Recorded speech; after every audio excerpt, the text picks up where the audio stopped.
Hello friends, स्वागत है आप लोगों का हमारे यूट्यूब चैनल ग्लैंस एकेडमी पर।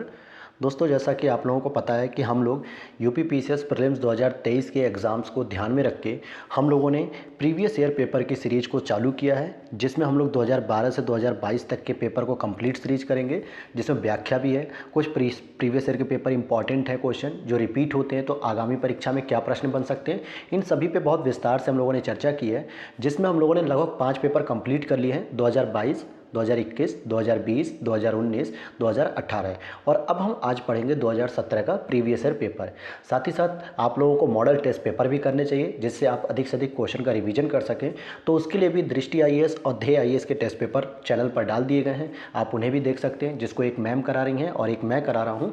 तो बहुत ही बेहतरीन तरीके से चलाई जा रही है सीरीज, और ग्लैंस एकेडमी के चैनल पर ही घटना चक्र की कंप्लीट सीरीज कराई जा रही है, जो कि कह सकते हैं हम लोग वन स्टॉप सॉल्यूशन, यानी एक ही प्लेटफॉर्म पे आपके समस्त सॉल्यूशन यहीं पर मिलेंगे, जिसमें यूपीएससी, एमपीपीएससी और यूपीआरओ यारो, पीसीएस, यूपी का जो है बीपीएससी, इन सभी एग्जाम्स के लिए सभी नोट्स अवेलेबल हैं। तो शुरू करते हैं हम लोग आज की क्लास को। अगर चैनल पर पहली बार आया तो प्लीज़ चैनल को सब्सक्राइब कर लीजिएगा। अगर आप लोगों को इसकी पीडीएफ चाहिए तो डिस्क्रिप्शन बॉक्स में टेलीग्राम चैनल का लिंक है, उसे ज्वाइन करिए और वहाँ से आपको सारी पीडीएफ्स अवेलेबल हो जाती हैं। तो शुरू करते हैं हम लोग अपनी क्लास को। आज क्वेश्चन और हम देखेंगे आज पेपर नंबर 2017 का। तो आज हम लोग सॉल्व करेंगे यूपी पीसीएस प्रारंभिक परीक्षा 2017 का, जो कि जीएस पेपर 1 होगा। और ये जो परीक्षा हुई थी ये 24 सितंबर 2017 को आयोजित की गई थी।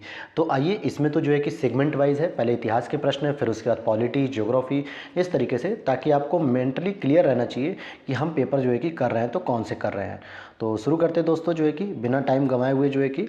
तो आ जाइए, क्वेश्चन नंबर फर्स्ट को शुरू करते हैं। भारतीय इतिहास में, जो कि प्राचीन इतिहास से संबंधित है पहला प्रश्न। तो पहला प्रश्न आपसे पूछा जा रहा है कि ऋग्वेद में कई परिच्छेदों में प्रयुक्त एक अघन्य शब्द है, इसको संदर्भित किया जाता है। मतलब अघन्य किसके लिए कहा जाता है? तो ये गाय के लिए कहा जाता है, क्योंकि ऐसा माना जाता था कि ऋग्वेद में गाय बहुत ही जो है कि पवित्र मानी जाती थी, और इसके लिए युद्ध भी किए जाते थे, और गाय को न मारे जाने योग्य पशु घोषित किया गया था, नहीं अघन्या के रूप में, कि इसे नहीं मारना चाहिए। तो ये था, ऋग्वेद में गाय के लिए अघन्य, न मारने योग्य शब्द मिलता है। और एएल बॉसम जी ने इस शब्द को गाय की आर्थिक महत्ता सूचित की, क्योंकि गाय ही विनिमय का जो है कि माध्यम बनती थी, विवाह में दहेज के रूप में गाय भी मिलती थी। तो ये सारी चीज़ें इंपॉर्टेंट थी। क्वेश्चन नंबर सेकंड है, निम्नलिखित में से किस शैलकृत गुफा में 11 सिरों के बोधिसत्व का अंकन मिलता है? तो कन्हेरी जो है कि शैलकृत गुफा में बुद्ध के 11 सिरों का अंकन मिलता है। पढ़ते हैं इसको।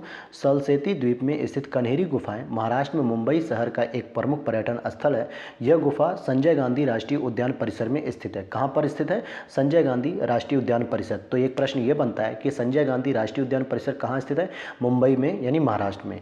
प्राचीन अभिलेखों में कान्हासैल, कृष्णगिरी, कान्हगिरी के नाम से उल्लिखित कन्हेरी बौद्धों का प्रमुख ग्रंथ है, केंद्र है। और कन्हेरी में एक ही पहाड़ी में सर्वाधिक संख्या में 90 गुफाओं का निर्माण हुआ है, एक ही पहाड़ी पर। और इसकी जो गुफाएं थी, कन्हेरी की गुफाओं का निर्माण 3री शताब्दी ईसा पूर्व, ध्यान देना, ईसा पूर्व में किया गया था, और 11वीं शताब्दी ईस्वी तक इस्तेमाल में ये रहती रहीं। इवन कि यहाँ पे गुफा संख्या 41 में अवलोकितेश्वर की एक रोचक मूर्ति स्थित है, जिसकी 4 भुजाएं और 11 मुख हैं। यह अपनी किस्म की भारत में स्थित एकमात्र मूर्ति है। इस रूप की उपासना चीन, चीनी तुर्किस्तान, कंबोडिया, जापान में 7वीं 8वीं सदी में लोकप्रिय थी। तो ये किससे संबंधित हो गई? तो यहाँ पे जो प्रश्न पूछा गया था आपसे कि बोधिसत्व, तो बोधिसत्व कौन से थे? अवलोकितेश्वर थे यहाँ पे। ओके, तो आगे चलते हैं हम लोग। और ये ध्यान देना कि ये जो बोधिसत्व है ये बुद्ध के संबंधित है, यानी कि महात्मा बुद्ध अर्थात बौद्ध ग्रंथ से संबंधित है, न कि जैन। क्वेश्चन नंबर 3, निम्नलिखित कथनों पर विचार कीजिए। पश्चिमी गोदावरी जिले के गुंटूपल्ली में प्रारंभिक चैत्यगृह और विहार चट्टानों को काटकर बनाए गए थे। पूर्वी दक्कन के चैत्य और विहार साधारणतः चट्टानों को काटकर बनाए गए हैं। तो इसकी हम आगे देखते हैं, और भी कोई स्टेटमेंट है क्या? तो नहीं, यहाँ पे पूछा जा रहा है केवल एक सही है या केवल दो, एक दो दोनों या कोई नहीं। तो आपका सी ऑप्शन हो जाएगा, एक और दो दोनों ही सही हैं, क्योंकि पश्चिमी गोदावरी जिले में अवस्थित जो गुंटूपल्ली था, यहाँ पे 4वीं शताब्दी ईसा पूर्व में से लेकर 6ठी शताब्दी ईस्वी तक चैत्य और विहारों के निर्माण के साक्ष्य प्राप्त होते हैं। और गुंटूपल्ली के आंध्र अजंता भी कहा जाता है। पूर्वी दक्कन के क्षेत्र में आंध्र प्रदेश, महाराष्ट्र, कर्नाटक के पूर्वी भाग शामिल है, जहाँ चट्टानों को काटकर चैत्य और विहार बनाए जाने के साक्ष्य प्राप्त होते हैं।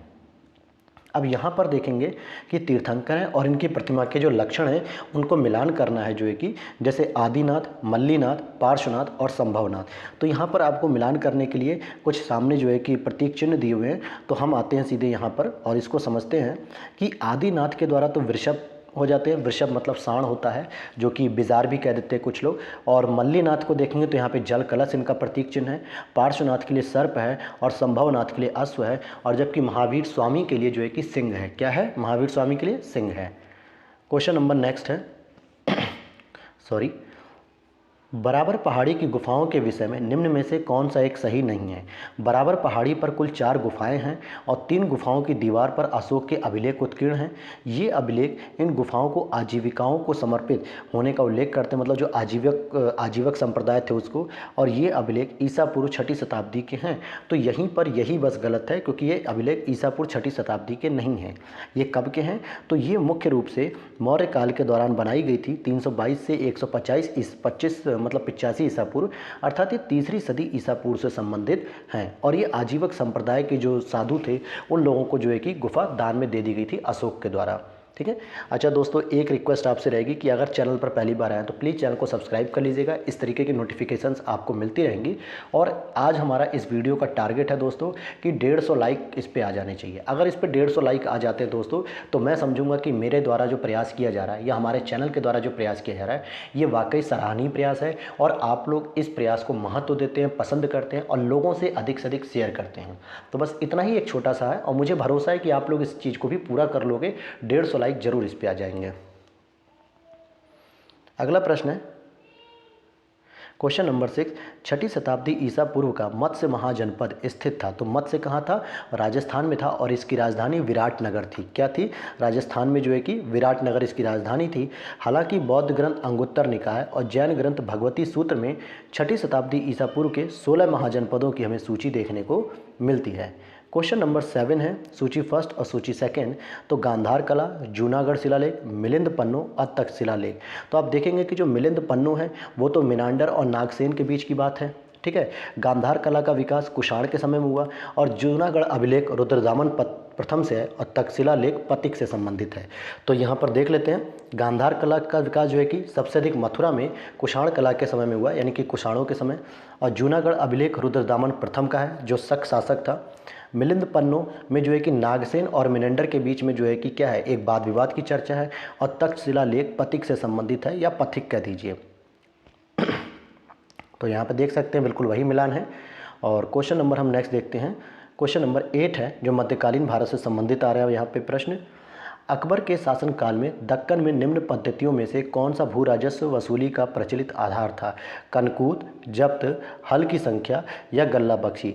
तो यहाँ पर दिया जा रहा है कि हल की संख्या। तो आइए समझते हैं हम इसको। जैन सरकार की औरंगजेब का इतिहास में पृष्ठ संख्या 190 पर यह उल्लेख किया गया है कि अकबर के शासनकाल में उत्तर भारत में दीवान टोडरमल द्वारा भू राजस्व वसूली की व्यवस्था स्थापित की गई थी। लेकिन दक्कन में इस प्रकार की व्यवस्था जो थी वो पद्धति का अभाव था और इस दौरान दक्कन के किसान प्रति हल यानी हल की संख्या के आधार पर राज्यों को भू राजस्व जो है कि भुगतान करते थे। और प्रश्न में आपसे क्या पूछा गया है कि दक्कन यानी कि दक्षिण भारत की बात हो रही है, उत्तर भारत की बात होती तो इसमें जब्त, कनकूत, गल्ला बख्शी सभी के सभी आ जाते हैं। क्वेश्चन नंबर 9 है, निम्न विदेशी यात्रियों में से किसने जहांगीर के शासनकाल में भारत की यात्रा की थी? तो देखिए, भारत की यात्रा अगर हम यहाँ पे देखें तो फ्रांसिस्को पल्सर्ट ने की थी। हालांकि इसमें अंग्रेज यात्री और भी आते हैं। डच ईस्ट इंडिया कंपनी के अधिकारी फ्रांसिस्को पल्सर्ट का जन्म एंटवर्प बेल्जियम में हुआ था। 1618 में वह कंपनी की व्यावसायिक सेवा में पूर्व के लिए रवाना हुआ और भारत में एक कनिष्ठ व्यापारी के रूप में नियुक्त हुआ। मसूलीपट्टनम से थल मार्ग द्वारा सूरत की यात्रा के पश्चात उसे आगरा भेजा गया, जहां वह 7 वर्षों तक रहा। 1626 ईसा पूर्व में मतलब ईस्वी में उसने मुगल साम्राज्य पर एक लेख लिखा था जिसका अनुवाद W.H. मोरलैंड और P. गेल द्वारा अनुवादित किया गया तथा इसे जहांगीर के भारत के रूप में प्रकाशित किया गया। हालांकि अंग्रेज अधिकारी की बात करेंगे तो इनके दरबार में जो है कि कैप्टन हॉकिंस और टॉमस मुनरो रो जो थे, टॉमस रो, ये दोनों ही लोग जो है कि आ चुके थे जहांगीर के दरबार में। अगला प्रश्न है क्वेश्चन नंबर 10, जौनपुर राज्य का अंतिम शासक कौन था। स्थापना तो जो है कि इसकी सरकी वंश के द्वारा की जाती, लेकिन अंतिम जो शासक था वो हुसैन शाह था। क्यों ऐसा कहा जा रहा है? क्योंकि जौनपुर शहर की स्थापना 15वीं शताब्दी के सुल्तान फिरोज शाह तुगलक ने अपने चचेरे भाई सुल्तान मोहम्मद बिन तुगलक की स्मृति में किया था। मोहम्मद बिन तुगलक का वास्तविक नाम जौना खां था, इसलिए जौना खां से जौनपुर नाम का एक शहर बसाया। 1394 ईस्वी मलिक सरवर ने जौनपुर में स्वतंत्र सरकी राज्य की स्थापना की और लगभग 85 वर्षों तक स्वतंत्रता पूर्वक शासन किया, किंतु 1479 में बहलोल लोदी ने इसके अंतिम शासक हुसैन शाह सरकी को पराजित कर जौनपुर को पुनः दिल्ली का अंग बना लिया, यानी दिल्ली सल्तनत का अंग बना लिया। और जौनपुर को पूर्व या भारत का सिराज भी कहा जाता था, यानी आधुनिक कला, शिक्षा कला और जो स्थापत्य कला थी, इसमें बहुत ही महत्वपूर्ण स्थान इसका होता था। क्वेश्चन नंबर 11 को देखते हैं हम लोग। तो क्वेश्चन नंबर 11 क्या कह रहा है? 1303 में काकतीय शासकों की सेना ने निम्न में से किसकी सेना को वारंगल में परास्त किया था। तो 1303 में जो है कि काकतीय शासकों की सेना ने, तो ये हो जाएगा आपका अलाउद्दीन खिलजी। अलाउद्दीन खिलजी की सेना को जो है कि मतलब काकतीय शासकों की सेना ने किसकी सेना को वारंगल में पराजित किया था? अच्छा, अलाउद्दीन खिलजी की सेना को पराजित कर दिया। क्या बड़ी बात है दोस्तों, ये तो गजब की बात है। अलाउद्दीन खिलजी के समय सबसे पहला आक्रमण 1303 में तेलंगाना पर किया गया था, और परंतु फखरुद्दीन जूना और नसरत खां के भतीजे मलिक छज्जू के नेतृत्व में बंगाल और उड़ीसा के मार्ग से किया गया वह आक्रमण विफल हो गया और काकतीय शासक प्रताप रुद्रदेव ने मुसलमानों को परास्त करके अव्यवस्थित रूप से वापस लौटाने को बाध्य कर दिया। अब कुछ मॉडर्न हिस्ट्री के प्रश्न हैं, जैसा कि निम्नलिखित कथनों पर विचार कीजिए और उनके नीचे दिए गए कूट सही उत्तर चयन कीजिए। तो पहला क्या है? ब्रिटिश काल में सामान्यतः भारत का व्यापार संतुलन अनुकूल था। बिल्कुल सही बात है कि भारत का जो व्यापार था वो भारत के पक्ष में ही था, आधिक्य के रूप में था, लेकिन उसका जो आर्थिक मुआवजा या आर्थिक लाभ मिलना था वो नहीं मिलता था। धन की निकासी का स्वरूप अप्रतिफलित निर्यात था। तो ये दोनों ही बातें यहाँ पे सही हैं और दोनों एक दूसरे की यहाँ पर व्याख्या भी करेंगे, इसलिए ए वाला यहाँ पर सही है स्टेटमेंट। और आगे देख लेते हैं, जैसे कि बहिर्गमन अथवा निकासी की राष्ट्रवादी परिभाषा का तात्पर्य भारत से धन, संपत्ति एवं माल का इंग्लैंड में हस्तांतरण था, जिसके बदले में भारत को इसके समतुल्य कोई भी आर्थिक, वाणिज्यिक या प्रतिलाभ नहीं होता था।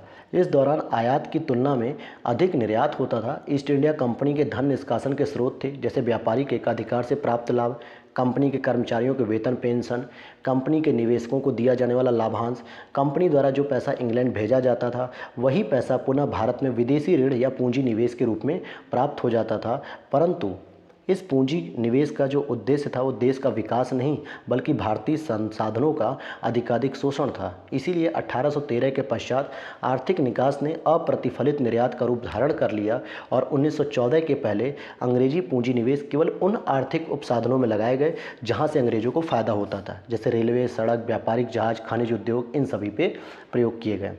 तो अगले प्रश्न को हम लोग देखते हैं। क्वेश्चन नंबर यहाँ पे 13 दिया जा रहा है। अच्छा, एक चीज़ और ध्यान दीजिएगा कि दादा भाई नौरोजी ने धन के निकास को अनिष्टों का अनिष्ट यानी इविल्स ऑफ ऑल इविल्स की संज्ञा भी दी थी। क्वेश्चन नंबर 13 है, निम्नलिखित में से कौन सा युग्म सुमेलित नहीं है। तो यहाँ पर यह पूछा जा रहा है, तो देखेंगे आप कि Hector Munro, Lord Hastings, Lord Wellesley और लॉर्ड कॉर्नवालिस। तो आप देखोगे कि पहला जो बक्सर का युद्ध हो रहा था वहाँ तो हेक्टर मुनरो थे 1764 में। आंग्ल नेपाल युद्ध जब हुआ तो लॉर्ड हेस्टिंग्स थे। चतुर्थ आंग्ल मैसूर जब युद्ध हो रहा था 1799 में तो वहाँ लॉर्ड वेलेस्ली आ चुके थे भारत। और तृतीय आंग्ल मराठा युद्ध जब हो रहा था तब यहाँ पर लॉर्ड कॉर्नवालिस नहीं थे, तो इनका कार्यकाल नहीं था। तो समझते हैं कब हो रहा था ये। अंग्रेजों और मराठों के मध्य में 3 युद्ध हुए। जब पहला आंग्ल मराठा युद्ध 1775 से 82 हुआ तो वॉरेन हेस्टिंग्स थे यहाँ पे। दूसरा जब 1803 से 1806 तक हुआ तो लॉर्ड वेलेस्ली गवर्नर थे। और तीसरे आंग्ल मराठा युद्ध के दौरान 1817-18 के समय लॉर्ड हेस्टिंग्स यहाँ पे गवर्नर जनरल थे। अर्थात कि जो तीनों ही आंग्ल मराठा युद्ध हुए इस समय लॉर्ड कॉर्नवालिस भारत में थे ही नहीं। लॉर्ड कॉर्नवालिस मुख्य रूप से दूसरे आंग्ल मैसूर युद्ध के समय थे। ठीक है, आंग्ल मैसूर युद्ध के समय थे। तो अगले प्रश्न की ओर चलते हैं। क्वेश्चन नंबर हमारा 14 देखते हैं क्या कह रहा है। निम्नलिखित युग्मों में से कौन सा सही सुमेलित नहीं है। तो आप देखेंगे कि जो पावना विद्रोह है वो मुख्य रूप से 1875 से शुरू होता है, 1875-76 से और 86 तक जाता है। दक्कन का किसान विद्रोह 1875 नहीं है, सन्यासी विद्रोह 1894 नहीं है, कोल विद्रोह 1870 नहीं है। ये तो सारे के सारे गलत हो गए दोस्तों। तो अब किसको चूज़ करें कि सुमेलित नहीं है? यहाँ पे होना चाहिए था पावना विद्रोह, देखिए 1873, लेकिन कहीं कहीं 1875 भी दिखाता है। और दक्कन का किसान विद्रोह 1875, सन्यासी विद्रोह 1763 से 1800 और कोल विद्रोह 1831-32 में आयोजित किया गया था। क्वेश्चन नंबर 15 है, निम्नलिखित में से किस समाज सुधारक ने 1826 के जूरी अधिनियम का घोर विरोध किया था? तो राजा राम मोहन राय जी ने इसका विरोध किया था। क्या था ये जूरी अधिनियम? 1826 ईस्वी में जूरी एक्ट पारित किया गया, जिसके अंतर्गत न्यायालयों में धार्मिक आधार पर भेदभाव शुरू कर दिया गया। इसके अंतर्गत यह प्रावधान किया गया कि हिंदू तथा मुसलमान के मामलों की सुनवाई किसी यूरोपीय अथवा भारतीय ईसाई जजों द्वारा तो की जा सकती है, किंतु किसी भी ईसाई, चाहे वह यूरोपीय हो अथवा भारतीय हो, इसकी सुनवाई किसी हिंदू और मुसलमान न्यायाधीश द्वारा नहीं की जा सकती है। और इसी आधार पर राजा राम मोहन राय जी ने इस भेदभाव का जोरदार तरीके से विरोध किया, 1826 की जूरी अधिनियम। अगला प्रश्न है, निम्नलिखित में से किन स्थानों पर डचों ने अपने व्यापारिक अड्डे स्थापित किए थे? तो देखेंगे आप नागपट्टनम, चिंसुरा, मछलीपट्टनम, सूरत, भरूच, आगरा, कोचीन, अहमदाबाद, पटना, इन सभी स्थानों पे डचों के व्यापारिक अड्डे थे, इसलिए डी ऑप्शन यहाँ पर सही हो जाएगा।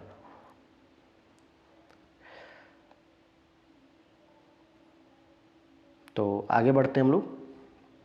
क्वेश्चन नंबर 17 है, स्वतंत्रता पूर्व भारत में निम्नलिखित में से किसने केंद्रीय विधानसभा में स्वराज दल का समर्थन किया था? तो M.A. जिन्ना, यानी मुस्लिम जो थे, मोहम्मद अली जिन्ना थे, इन्होंने केंद्रीय विधानसभा में स्वराज दल का समर्थन किया था। 1923 में विधान परिषदों के चुनाव हुए। सेंट्रल लेजिस्लेटिव असेंबली में 101 निर्वाचित सीटों में से 42 स्वराज पार्टी की जीत हुई। मध्य प्रांत में इन्हें स्पष्ट बहुमत मिला। बंगाल में सबसे बड़े दल के रूप में उभरे। बम्बई तथा संयुक्त प्रांत में भी इन्हें अच्छी सफलता हाथ लगी। हालांकि मद्रास और पंजाब में जातिवाद और सांप्रदायिकता की लहर के कारण इन्हें कोई खास सफलता हासिल नहीं लग पाई। और सेंट्रल लेजिस्लेटिव असेंबली में स्वराजियों ने एक साझा राजनीतिक मोर्चा बनाया। इसके समर्थक जिन्ना के नेतृत्व में उनके समर्थक उदारवादी और व्यक्तिगत रूप से कुछ विधायक जैसे मदन मोहन मालवीय जी शामिल हो गए। और अगले प्रश्न को देखते हैं। क्वेश्चन नंबर 18 है, गोपाल कृष्ण गोखले ने किस वर्ष में भारत सेवक संघ यानी सर्वेंट्स ऑफ इंडिया सोसाइटी यानी कि सर्वेंट्स ऑफ इंडिया सोसाइटी की स्थापना 1905 में की थी, जबकि 1904 में वी.डी. सावरकर ने अभिनव भारत सभा की स्थापना की थी। तो 1905 में पूना में गोपाल कृष्ण गोखले द्वारा भारत सेवक मंडल की स्थापना की गई, जिसका उद्देश्य भारत सेवा के लिए प्रचारक तैयार करना और संवैधानिक तरीकों से भारतीय जनता के सच्चे हितों को प्रोत्साहन देना। इस मंडल ने वी श्रीनिवास शास्त्री, जी.के. देवधर, एन.एम. जोशी, पंडित हृदयनाथ कुंजरू जैसे महान समाज सेवक पैदा किए और M.C. सीतलवाड़, B.N. राव तथा अल्लादी कृष्ण स्वामी जैसे प्रख्यात इसके सदस्य भी थे। अगला प्रश्न है, निम्नलिखित में से किस वर्ष बंगाल के मिदनापुर जिले में जातीय सरकार बनाई गई थी? तो ये 1942 यानी भारत छोड़ो आंदोलन के दौरान जो स्वतंत्र रूप से जातीय सरकार बनी थी। तो मिदनापुर के तामलुक में जातीय सरकार बनी, बलिया में चित्तर पांडे के नेतृत्व में सरकार बनी। वहीं अफगानिस्तान में महेंद्र प्रताप और बरकतुल्ला के नेतृत्व में जो है कि अस्थायी स्वतंत्र सरकार बनाई गई थी। तो ये उसी समय की बातें हैं। और आगे चलते हम लोग क्वेश्चन नंबर 20 पे। किस केस की समस्त संसार में चर्चा हुई और अभियुक्तों के समर्थन में Albert Einstein, H.G. Wells, Harold Laski और रूजवेल्ट ने सहानुभूति टिप्पणियां दी? तो इसका सही उत्तर हो जाएगा मेरठ षड्यंत्र केस। जो मेरठ षड्यंत्र केस हुआ था, क्या था ये?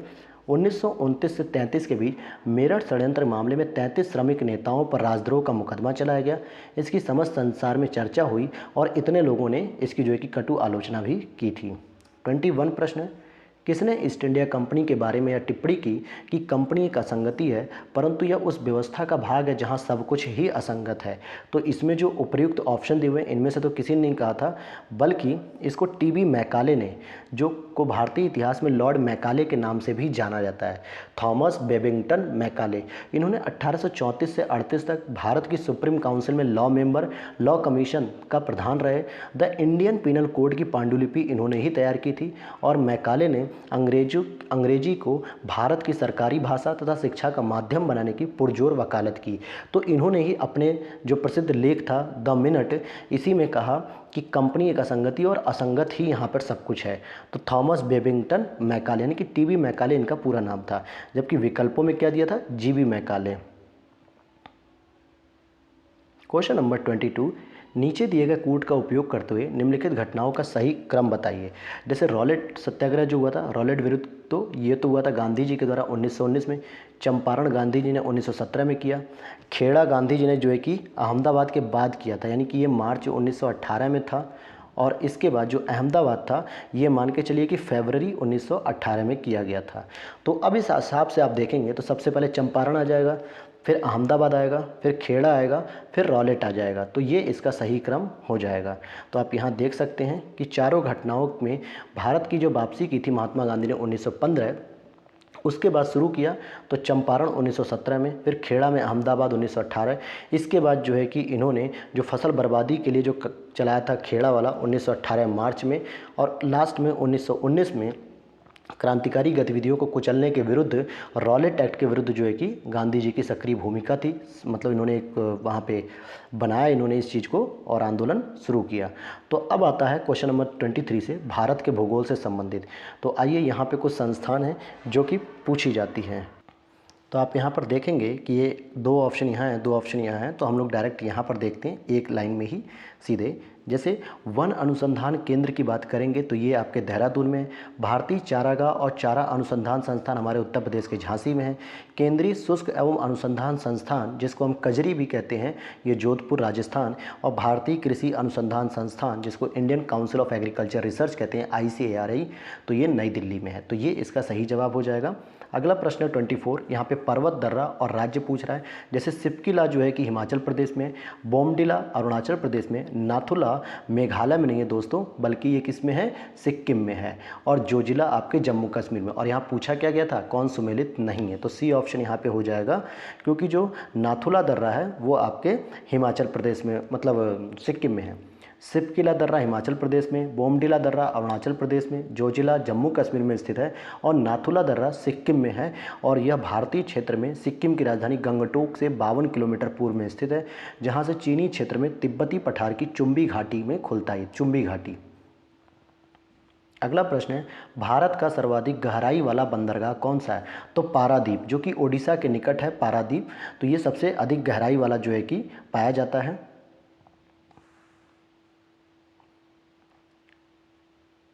अच्छा, ये ऑप्शन में जो तो दिया हुआ है इसलिए, हालांकि जबकि ये उत्तर दे रहा है कि अगर हम बात करेंगे पूरे भारत में तो भारत का सर्वाधिक गहराई वाला बंदरगाह विशाखापत्तनम है, लेकिन ऑप्शन के अकॉर्डिंग तो पारादीप था, क्योंकि उसमें विशाखापत्तनम का नाम नहीं था।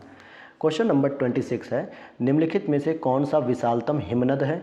ससाइनी, गंगोत्री, जेमू या सियाचिन। तो सियाचिन सबसे विशालतम हिमनद माना जाता है। और अगले प्रश्न की ओर चलते हैं।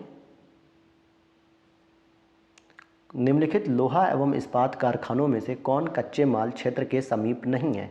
जमशेदपुर, दुर्गापुर, राउरकेला, सलेम। तो ये सेलम नहीं होना चाहिए, सलेम होना चाहिए। तो इसका सही आंसर हो रहा है डी।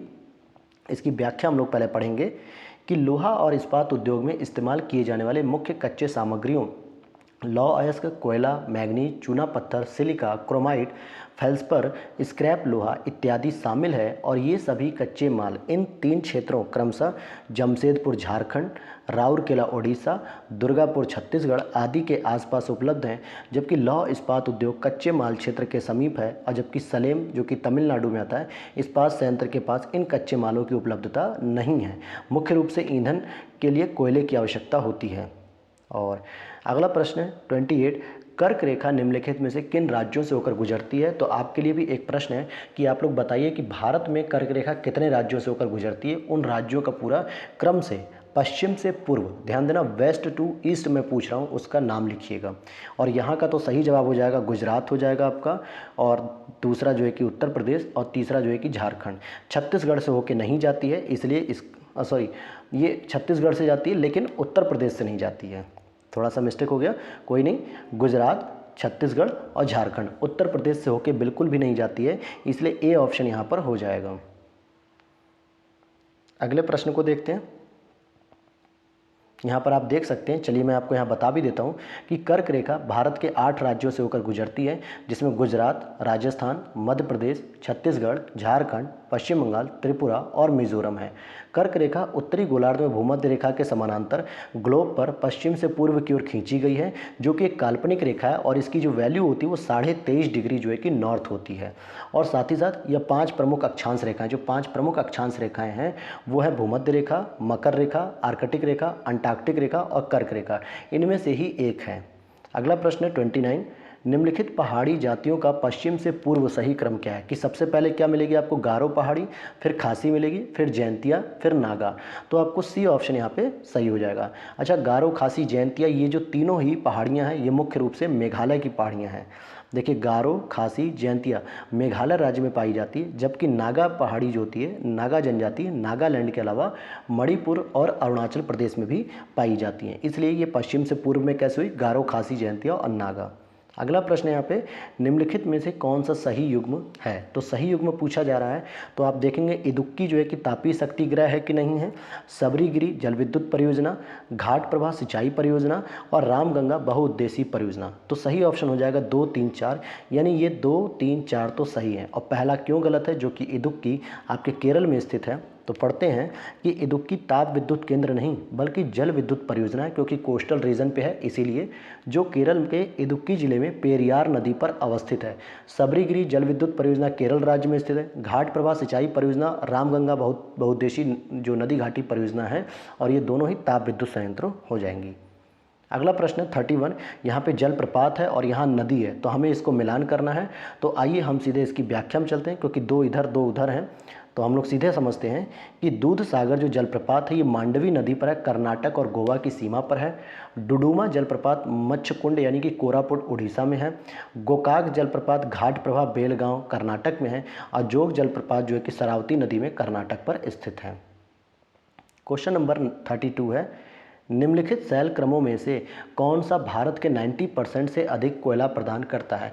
तो 90% से अधिक गोंडवाना क्रम में जो है कि कोयला हमें प्राप्त होता है, जहां पे बिटुमिनस क्वालिटी का जो कि सेकंड नंबर पे आता है, क्योंकि सबसे उत्तम क्वालिटी एंथ्रेसाइट की है, जिसकी थोड़ी सी मात्रा हमें जम्मू कश्मीर में देखने को मिलती है। सेकेंड नंबर पर बिटुमिनस कोयला आता है, जो कहाँ पर मिलता है? सबसे अधिक गोंडवाना रेंज में मिलता है। तो गोंडवाना कोयला 3 भूवैज्ञानिक शैलों यहाँ तक कि ऊपरी सकमारियन, बराकर और रानीगंज से संबंधित है। भारत के 113 कोयला क्षेत्रों में से 80 निचले गोंडवाना काल से संबद्ध है, और देश के 90% से अधिक कोयला भंडार और उत्पादन में गोंडवाना कोयला का ही योगदान है। गोंडवाना तंत्र के प्रमुख जो कोयला क्षेत्र हैं, जिसमें दामोदर घाटी कोयला क्षेत्र, सोन घाटी कोयला क्षेत्र, महानदी घाटी कोयला क्षेत्र, गोदावरी घाटी कोयला क्षेत्र, और यहीं पे जो कान्हन घाटी और पेंच घाटी कोयला क्षेत्र, सतपुड़ा कोयला क्षेत्र, वर्धा घाटी कोयला क्षेत्र, राजमहल कोयला क्षेत्र। पश्चिम बंगाल का रानीगंज कोयला क्षेत्र ऊपरी दामोदर घाटी में जो देश का सबसे महत्वपूर्ण और बड़ा कोयला क्षेत्र आता है, पश्चिम बंगाल का रानीगंज। अगला प्रश्न यहाँ पे क्षेत्र है, और यहाँ पे स्थानांतरित जो कृषि होती है उसके बारे में पूछा जा रहा है आपसे। जैसे पश्चिमी घाट पे क्या कहते हैं, दक्षिण पूर्वी राजस्थान में क्या कहते हैं, उत्तर पूर्वी भारत में क्या कहते हैं, और मध्य प्रदेश और छत्तीसगढ़ में क्या कहते हैं। तो झूम जो खेती आप देखते हैं, जहाँ पे क्या होता है, जंगलों को काट के मिट्टी का उपयोग खेती के लिए किया जाता है, लेकिन जब उसकी उत्पादकता समाप्त हो जाती है तो उस जगह को छोड़ के फिर दूसरी जगह पर जो है कि शिफ्ट हो जाते हैं लोग कृषि करने के लिए।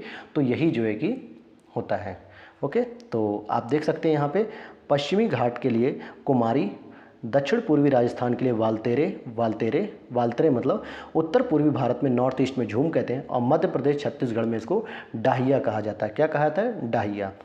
और अगला प्रश्न है यहाँ पे, एल्यूमिनियम कंपनी है और स्थिति है यहाँ पर। तो एल्यूमिनियम कंपनी और स्थिति जो है इसका मिलान करना है हमें। तो देख लेते हैं हम लोग कैसे इसका मिलान करते हैं। जैसे दिया है बाल्को, हिंडाल्को और इंडियन एल्यूमिनियम कंपनी और नाल्को। तो आइए इसका मिलान करते हैं हम लोग। तो क्या मिलान होगा? जो बाल्को है भारत एल्यूमिनियम कंपनी, ये कोरबा छत्तीसगढ़ में। हिंडाल्को की बात करेंगे, हिंदुस्तान एल्यूमिनियम कंपनी, तो ये जो है कि रेणुकूट उत्तर प्रदेश अर्थात सोनभद्र में स्थित है। और इंडियन एल्यूमिनियम कंपनी, जिसको हम इंडाल कहते हैं, ये हीराकुंड ओडिशा में है। और वहीं नाल्को कंपनी कोरापुट ओडिशा में। तो ओडिशा में 2 एल्यूमिनियम कंपनी है, एक तो इंडियन एल्यूमिनियम कंपनी और दूसरा नेशनल एल्यूमिनियम कंपनी नाल्को। तो ये दोनों ही हीराकुंड और कोरापुट ओडिशा में, वहीं बाल्को आपके कोरबा छत्तीसगढ़ में और हिंडाल्को आपके सोनभद्र यूपी में। अब विश्व भूगोल से संबंधित कुछ प्रश्न हैं यहाँ पर। तो अगला प्रश्न है हमारा, वर्षा की मात्रा निर्भर करती है किस पे? हवा के दबाव पर, वायुमंडल में नमी पर, जल चक्र पर या तापक्रम पे। तो आप देखें कि वायुमंडल में जितनी नमी होगी उतनी ही मात्रा में हवा जो है कि क्या करेगी, वर्षा के लिए अधिक से अधिक पानी ग्रहण करेगी और उतनी ही अधिक मात्रा में वर्षा होगी। तो वायुमंडल में नमी वर्षा की मात्रा का निर्धारण करती है। सभी प्रकार की वर्षा की मात्रा यथा चाहे बूंदाबांदी हो, चाहे बर्फ़ हो, चाहे बर्फबारी हो इत्यादि, वायुमंडल में नमी की मात्रा में बढ़ोतरी से बढ़ जाती है। अगर नमी की मात्रा अधिक है तो वर्षा की मात्रा भी बढ़ जाएगी। क्वेश्चन नंबर 36 है, अधोलिखित में से कौन शीत महासागर धारा नहीं है? यानी पूछा जा रहा है कि कौन सी कोल्ड जो है कि महासागर की धारा नहीं है, बाकी तीनों हैं। तो कोई एक जो है कि गर्म है, वो है आपकी अग्लुहास, जो कहाँ पे होती है? अफ्रीका के पास जो मेडागास्कर का जो पार्ट है वहाँ पर जो है कि अग्लुहास की जलधारा चलती है। तो ये गर्म जलधारा है। बाकी आप देखेंगे तीनों की तीनों, चाहे हम्बोल्ट हो जो कि पेरू और चिली के समीप चलती है, ओयो शिवो की बात करेंगे तो ये ऊपर चाइना रसिया के पार्ट पर चलती है, और कनारीज की बात करेंगे तो ये उत्तरी अफ्रीका का जो पार्ट है वहाँ पर चलती है, और ये तीनों ही ठंडी जलधारा हैं। तो देख लेते हैं, अग्लुहास दक्षिण हिंद महासागर में उत्तर से दक्षिण में प्रवाहित होने वाली गर्म जलधारा है, जबकि कनारीज उत्तरी अटलांटिक महासागर में उत्तर पश्चिम अफ्रीका के पश्चिमी तट पर उत्तर से दक्षिण की ओर प्रवाहित होने वाली ठंडी जलधारा है। पेरुवियन धारा को हम्बोल्ट धारा भी कहते हैं। यह दक्षिण अमेरिका के पश्चिमी तट के सहारे ठंडी जलधारा है, जबकि ओयोशिवो धारा बेरिंग जल सागर जल संधि से होकर दक्षिण की ओर प्रवाहित होने वाली ठंडी जलधारा है, और जिसके द्वारा आर्कटिक सागर का ठंडा जल प्रशांत महासागर में पहुंचता है, और यह धारा क्यूराइल द्वीप समूह के निकट होकर प्रवाहित होती है, इसलिए ओयोशिवो को क्यूराइल धारा भी कहा जाता है। क्वेश्चन नंबर 37 है, किसे यूरोप की तेल राजधानी भी कहा जाता है? तो एबरडीन को तेल राजधानी भी कहा जाता है, ऑयल कैपिटल ऑफ यूरोप। ठीक है, एबरडीन को ही जो है कि हम यूरोप की तेल राजधानी कहते हैं। अगला प्रश्न है, निम्नलिखित में से किस देश समूह की सीमा इजराइल से लगी हुई है? तो इजराइल एक यहूदी देश है, और यहाँ पर लेबनान की सीमा, सीरिया की, जॉर्डन की, मिस्र की, इनकी सीमा साझा होती है, जबकि टर्की की सीमा यहाँ पे साझा नहीं होती है। तो उत्तर पूर्व में सीरिया है, और इसके उत्तर में लेबनान है, पूर्व में जॉर्डन है, और दक्षिण पश्चिम में मिस्र लगा हुआ है। 39 प्रश्न देखते हैं, निम्नलिखित में से कौन सा पठार सबसे बड़ा पठार है? तो कोलोराडो का पठार, यहाँ के ऑप्शन के अकॉर्डिंग तो कोलोराडो का पठार है, अदरवाइज तो विश्व की जो छत कही जाती है पामीर का पठार, जो कि तिब्बत में पाया जाता है, वो विश्व का सबसे बड़ा पठार होता है। लेकिन यहाँ के ऑप्शन में अगर हम देखेंगे तो कोलोराडो का पठार है। क्वेश्चन नंबर देखिए, यहाँ पे लिखा भी है कि उपयुक्त क्षेत्रफल के आधार पर स्पष्ट है कि विकल्पों में सबसे बड़ा कोलोराडो पठार हो सकता है, जबकि दुनिया में क्या है सबसे बड़ा पठार? तिब्बत का पठार है। तो अगले प्रश्न को देखते हैं, क्वेश्चन नंबर 40, लाल सागर एक उदाहरण है, किसका उदाहरण है? ये अक्षीय द्रोणी का उदाहरण है, और ये जो लाल सागर है ये स्वेज नहर के माध्यम से भूमध्य सागर से अपनी सीमा को साझा करता है, यानी कि वहाँ से उससे मिल जाता है। और आगे देख लेते हैं हम लोग, अगला प्रश्न है, यहाँ पे नगर है और नदी है, यानी जो प्रमुख नगर हैं वो कौन सी नदी पर जो है कि बसे हुए हैं, इसको हमें मिलान करना है। जैसे अगर हम बात करें कि खार्तूम जो है कि मिस्र में है और ये नील नदी के तट पर है। अगर हम बात करें रॉटरडम और पेरिस, ये तो फ्रांस में आता है, तो फ्रांस में जो है कि और ब्राज़ाविले। तो आइए इसको हम देख लेते हैं नीचे एक्सप्लेनेशन में दोस्तों, क्योंकि इसका कूट सही से बैठ नहीं रहा है। अच्छा देखिए, खार्तूम जो है कि सूडान में आती, न कि मिस्र में, तो ये नील नदी हो गया। ब्राज़ाविले कांगो में जैरे नदी पे या कांगो नदी। रॉटरडम नील्स नदी नीदरलैंड का पार्ट है, राइन में। और पेरिस जो है कि फ्रांस, यानी कि सेन नदी नहीं, ये सीन नदी था, वही मैं कन्फ्यूज़ होता कि सेन नहीं सीन नदी होता है। अगले प्रश्न को देखते हैं 42, निम्नलिखित में से कौन सी नहर दक्षिण जर्मनी में आंतरिक जलमार्ग के रूप में प्रयोग की जाती है? तो दक्षिण जर्मनी में आंतरिक जलमार्ग के रूप में लुडविग्स नहर जो है कि प्रयोग की जाती है। कौन सी नहर? लुडविग्स नाम से। क्वेश्चन नंबर 43 है, ब्राज़ील में विशाल कहवा बागानों को क्या कहा जाता है? फेजेंडा कहा जाता है। डी ऑप्शन यहाँ पे सही हो जाएगा। क्या कह रहा है? ब्राज़ील में फजेंडा एक प्रकार का बागान है जहां कहवा का उत्पादन किया जाता है। ब्राज़ील में कहवा का उत्पादन दक्षिण पूर्वी क्षेत्रों में किया जाता है। औपनिवेशिक काल 16-18वीं शताब्दी में ब्राज़ील के उत्तर पूर्वी क्षेत्रों में फजेंडा में चीनी का उत्पादन होता था, लेकिन अब यहाँ पे कहवा का बागान हो गया है। निम्नलिखित में से कौन सा सही सुमेलित नहीं है? गिनी बिसाऊ हो जाएगा, ताइवान ताइपेई हो जाएगा, निकारागुआ मानागुआ हो जाएगा, लेकिन मालदीव की मालाबो नहीं, माले जबकि राजधानी, क्या राजधानी है? माले। ओके, और मलाबो किसकी? इक्वेटोरियल गिनी की राजधानी है। अब अगला प्रश्न यहाँ पे पर्यावरण से संबंधित आ जाएगा। तो अगला प्रश्न है 45, हवा में तैरते हुए श्वसनीय सूक्ष्म कणों का आकार कितना होता है? तो वो होता है 5 माइक्रोन से भी कम, यानी कि PM 2.5 जो होता है वो सामान्यतः 5 माइक्रोन से कम होता है। तो ये वही प्रश्न पूछा जा रहा है, तो 5 माइक्रोन से कम हो गया। अब क्वेश्चन नंबर हम देखेंगे 46, यहाँ पर देख लेते हैं कि श्वसनीय सूक्ष्म कण वे होते हैं जो कम से कम इतने छोटे हों कि श्वसन के दौरान फेफड़ों में प्रवेश कर सकें, और 5 माइक्रोन से छोटे लगभग 2.5 माइक्रोन आकार वाले होते हैं, जिसको हम PM 2.5 कहते हैं।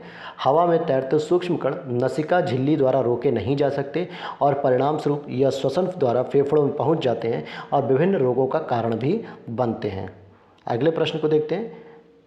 भारत में जलवायु परिवर्तन से सामाजिक तनाव बढ़ रहा है। बिल्कुल बढ़ रहा है।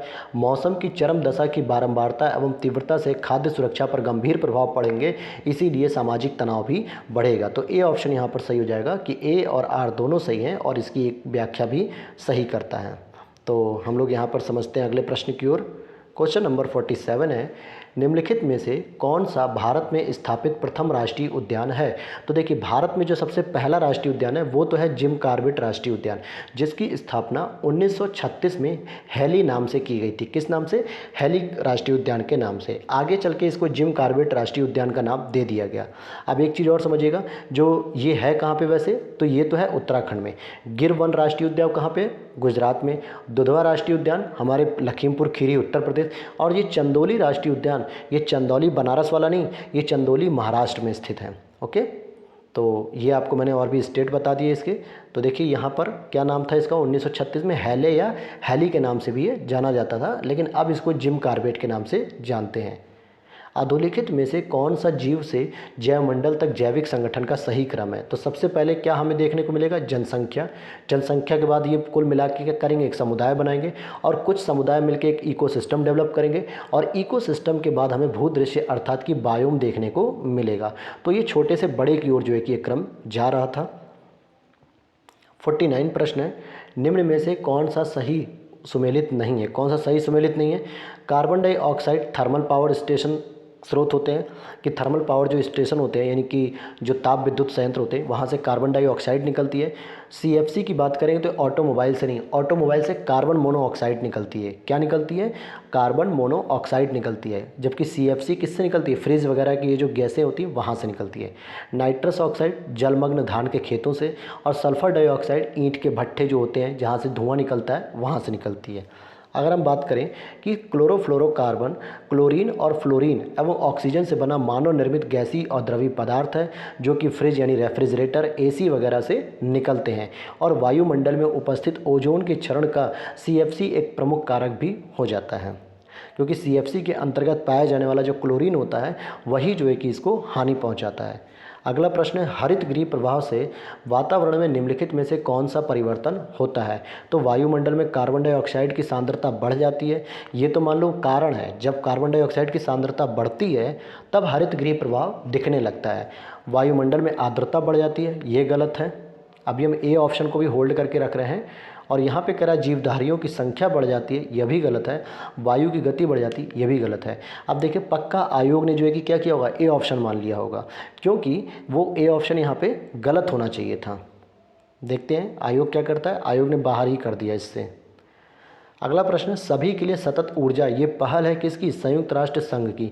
किसकी पहल है? संयुक्त राष्ट्र संघ की, क्योंकि जो SDG जो गोल थे सस्टेनेबल डेवलपमेंट, उसके अंतर्गत जो है कि 7वें लक्ष्य के रूप में इसे घोषित किया गया था कि सभी के लिए ऊर्जा, ओके, या सभी के लिए सतत ऊर्जा का दशक भी घोषित किया गया 2014 से 2024 तक।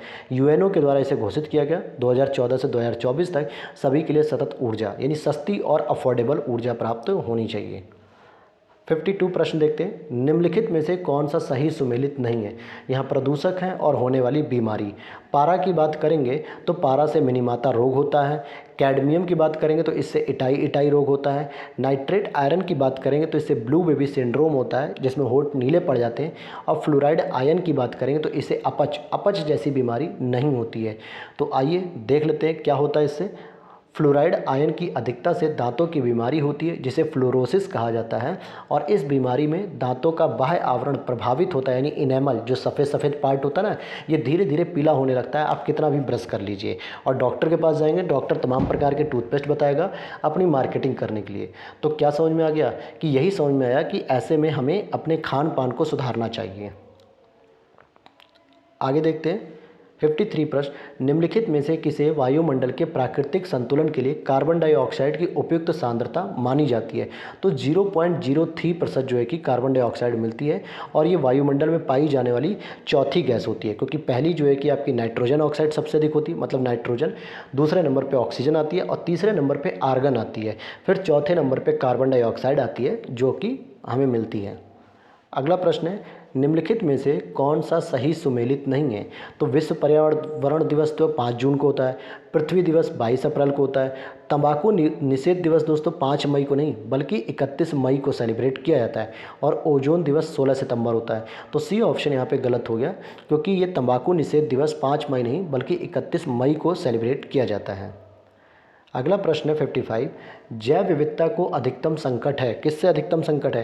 प्राकृतिक निवास एवं वनस्पतियों के विनाश से, अनुप्रयुक्त कृषि क्रियाओं से, जलवायु परिवर्तन से, जल प्रदूषण से। तो देखिए, देखा जाए तो चारों ही प्रकार से जैव विविधता का संकट होता है, लेकिन सबसे अधिक जो संकट है वो प्राकृतिक निवास और वनस्पतियों के विनाश से। अगर आप रहने और खाने की चीज़ को ही समाप्त कर दोगे तो फिर वैसे भी ऑटोमेटिकली जैव विविधता प्रभावित हो जाएगी। तो 55 का ए आंसर यहाँ पे हो जाएगा। ये देखिए वही चीज़ कह रहा है, यद्यपि उपयुक्त चारों ही कारक जैव विविधता को प्रभावित करते हैं, तथापि प्राकृतिक वनस्पति और वनस्पतियों के विनाश से जैव विविधता को अधिकतम संकट उत्पन्न होगा। और अनेक वैज्ञानिक अध्ययन भी इस बात की पुष्टि करते हैं कि प्राकृतिक निवास एवं वनस्पतियों के विनाश से बड़ी मात्रा में जैव विविधता का ह्रास होता है, क्योंकि इस स्थिति में जीव जंतुओं एवं वनस्पतियों को अनुकूलन का अवसर भी नहीं मिलता। अन्य परिस्थितियों में अनुकूलन के कारण जैव विविधता का ह्रास कम हो जाता है। क्वेश्चन नंबर 56 है, निम्नलिखित में से कौन से जलवायु परिवर्तन के प्रमुख कारक हैं। जीवाश्मिक ईंधन का अधिकाधिक प्रज्वलन, तेल चालित स्वचालितों की संख्या विस्फोटन, सौर धधक में वृद्धि, या अत्यधिक वन उन्मूलन। तो पूछा जा रहा है कि जलवायु परिवर्तन के प्रमुख जो कारक होते हैं उनमें आप देखोगे कि 1, 2, 4 तो है, लेकिन सौर धधक में वृद्धि नहीं होती है। कैसे? जलवायु परिवर्तन के 2 प्रमुख कारक हैं, एक होता है कार्बन उत्सर्जन में वृद्धि करने वाले कारक, और एक होता है कार्बन अवशोषण में कमी करने वाले कारक। कार्बन उत्सर्जन में वृद्धि करने वाले कारणों में जीवाश्मिक ईंधनों का अत्यधिक प्रज्वलन, तेल से चलने वाले वाहनों की संख्या में अत्यधिक वृद्धि आदि आते हैं, जबकि अत्यधिक वन उन्मूलन से कार्बन अवशोषण की दर में कमी आ रही है। अतः वायुमंडल में कार्बन का सांद्रण बढ़ रहा है, जो हरित गृह प्रभाव में वृद्धि कर जलवायु को प्रभावित भी करता है। और अगर हम बात करें नासा और अन्य अध्ययन द्वारा सौर धधक यानी कि सोलर फ्लेयर, जो सूर्य के द्वारा जो है कि ऊष्मा पैदा की जाती है, इसको वृद्धि को जलवायु परिवर्तन का प्रमुख कारण नहीं मानते हैं। क्वेश्चन नंबर 57 है, निम्नलिखित में से कौन सा सही सुमेलित नहीं है। नीलहरी शैवाल यानी कि ब्लू ग्रीन एल्गी धान के खेत में पाए जाते हैं। राइजोबियम लेग्यूमिनेसरम ये जो है कि दलहनी फसलों में पाए जाते हैं, जबकि मटर एक दलहनी फसल है। एजेटोबैक्टर यह जो है कि गेहूं की फसलों में पाए जाते हैं, जबकि अजोलो ये मक्का में प्रयोग नहीं की जाती है। तो यहाँ पर डी आंसर इसका सही हो जाएगा। क्या हो जाएगा? डी आंसर सही हो जाएगा। अब यहाँ पे समझते हैं एजोला, एनाबिना, नॉस्टक, नील हरित शैवाल आदि धान की फसल में नत्रजन स्थिरीकरण को बढ़ावा देते हैं। ये जैव उर्वरक की तरह काम करते हैं, जबकि राइजोबियम लेग्यूमिनेसरम मटर यानी कि पाइसम सेटाइवम की फसल में जो है कि संबंधित होते हैं। ओके। और एजेटोबैक्टर की बात करें तो यह गेहूं की फसल में नत्रजन स्थिरीकरण का कारण होता है। सामान्यतः एजोला मक्का की फसल में नत्रजन स्थिरीकरण कारक के रूप में प्रयुक्त नहीं होता है। और अगला प्रश्न करते हैं 58। क्वेश्चन नंबर 58 है, निम्नलिखित में से किस पारिस्थितिकी तंत्र में पौधों का जैविक पदार्थ अधिकतम होता है। तो पौधों का जैविक पदार्थ का मतलब हो गया कि जहाँ पे जैव विविधता अधिक होती है, बायोमास अधिक होता है, जहाँ पे हरियाली अधिक होती है। तो सही जवाब हो जाएगा आपका उष्णकटिबंधीय वर्षा वन, बी ऑप्शन यहाँ पे करेक्ट हो जाएगा। क्योंकि ये जो वन होते हैं ये सामान्यतः भूमध्य रेखा के निकट और 10 डिग्री उत्तरी और दक्षिणी अक्षांशों तक विस्तृत होते हैं। विश्व का सबसे बड़ा बायोम है जो पृथ्वी के धरातल का लगभग 8% भाग घेरे हुए हैं और यह बायोम पृथ्वी के आधे से अधिक वनस्पति जात और प्राणी जात को सजे हुए हैं। यहाँ पर 200 सेंटीमीटर औसत वार्षिक वर्षा होती है और वर्षा पूरे वर्ष होती रहती है। अधिक तापमान और अधिक आर्द्रता के कारण यहाँ चौड़ी पत्ती वाले सदाबहार वृक्ष उगते हैं जिनका विशिष्ट अस्तरण होता है। वनस्पति जीवन में इतनी विविधता पाई जाती है कि 1 हेक्टेयर भूमि पर वृक्षों की 200 से अधिक प्रजातियां देखी जा सकती हैं। यहाँ पे बहुत ही कम जगह में बहुत अधिक वनस्पतियां। प्रकाश पाने की होड़ में वृक्षों और पौधों पर चढ़ती बेलें आपस में गुंथकर फंदा जैसा बनाती हैं और इन बेलों को कटलता या लिपाना भी कहते हैं। तो ये मुख्य जीव से यहाँ पर ये इसका व्याख्या थी। और अगले प्रश्न को देखते हैं। भारत सरकार ने वन संरक्षण अधिनियम किस वर्ष पारित किया? तो 1980 में पारित किया, जबकि 1972 में इन्होंने वन्य जीव संरक्षण अधिनियम और 1986 में पर्यावरण संरक्षण अधिनियम, 2002 में जैव विविधता अधिनियम ये पारित किए थे। अब यहाँ पर हम देख लेते हैं क्वेश्चन नंबर 60। क्वेश्चन नंबर 60 में दिया हुआ है कि उष्णकटिबंधीय वन, शंकु वृक्ष और यहाँ पे आगे मिलान करने को दिया है। तो 2 ऑप्शन और हैं, तो हम लोग सीधे यहीं पे आ जाते हैं इसकी व्याख्या में। क्या कह रहा है इसकी व्याख्या? तो देखिए, जो उष्णकटिबंधीय वन होते हैं वो सामान्यतः साइलेंट वैली अर्थात कि जो आपको मिलेगी कहाँ पे साइलेंट वैली? केरल में मिलेगी। शंकु वृक्ष आपको पहाड़ी क्षेत्रों में यानी हिमाचल प्रदेश में। कच्छ की वनस्पति जो है वो सुंदरवन के क्षेत्र में मिलेगी और पतझड़ वन ये आपको राजस्थान के क्षेत्रों में मिलेगी। यहाँ पर लिखा हुआ है कि सुंदरवन पश्चिम बंगाल की कच्छ वनस्पति है। पश्चिमी हिमालय उप अल्पाइन शंकु वृक्ष वन नेपाल, भारत और पाकिस्तान में विस्तारित है। भारत में यह उत्तराखंड, हिमाचल प्रदेश, जम्मू कश्मीर में विस्तृत है। साइलेंट वैली सदाबहार उष्णकटिबंधीय वन केरल के पलक्कड़ जिले में विस्तारित है और सूखे पर्णपाती वनों का विस्तार गुजरात, राजस्थान और मध्य प्रदेश में है। अगला प्रश्न है, रानी झांसी समुद्री राष्ट्रीय पार्क की स्थापना की गई थी। तो ये जो है कि आपके 1996 में अंडमान निकोबार द्वीप समूह में की गई थी। कहाँ पर की गई थी? अंडमान निकोबार द्वीप समूह में 1996 में की गई है। क्वेश्चन नंबर 62 है, निम्नलिखित ईंधनों में से कौन न्यूनतम पर्यावरणीय प्रदूषण उत्पन्न करेगा? तो न्यूनतम जो पर्यावरणीय प्रदूषण होता है वो हाइड्रोजन के द्वारा उत्पन्न किया जाता है। इसीलिए हाइड्रोजन सेल या हाइड्रोजन ईंधन बनाने की बात हो रही है, जिससे प्रदूषण की मात्रा बहुत ही नगण्य हो जाएगी।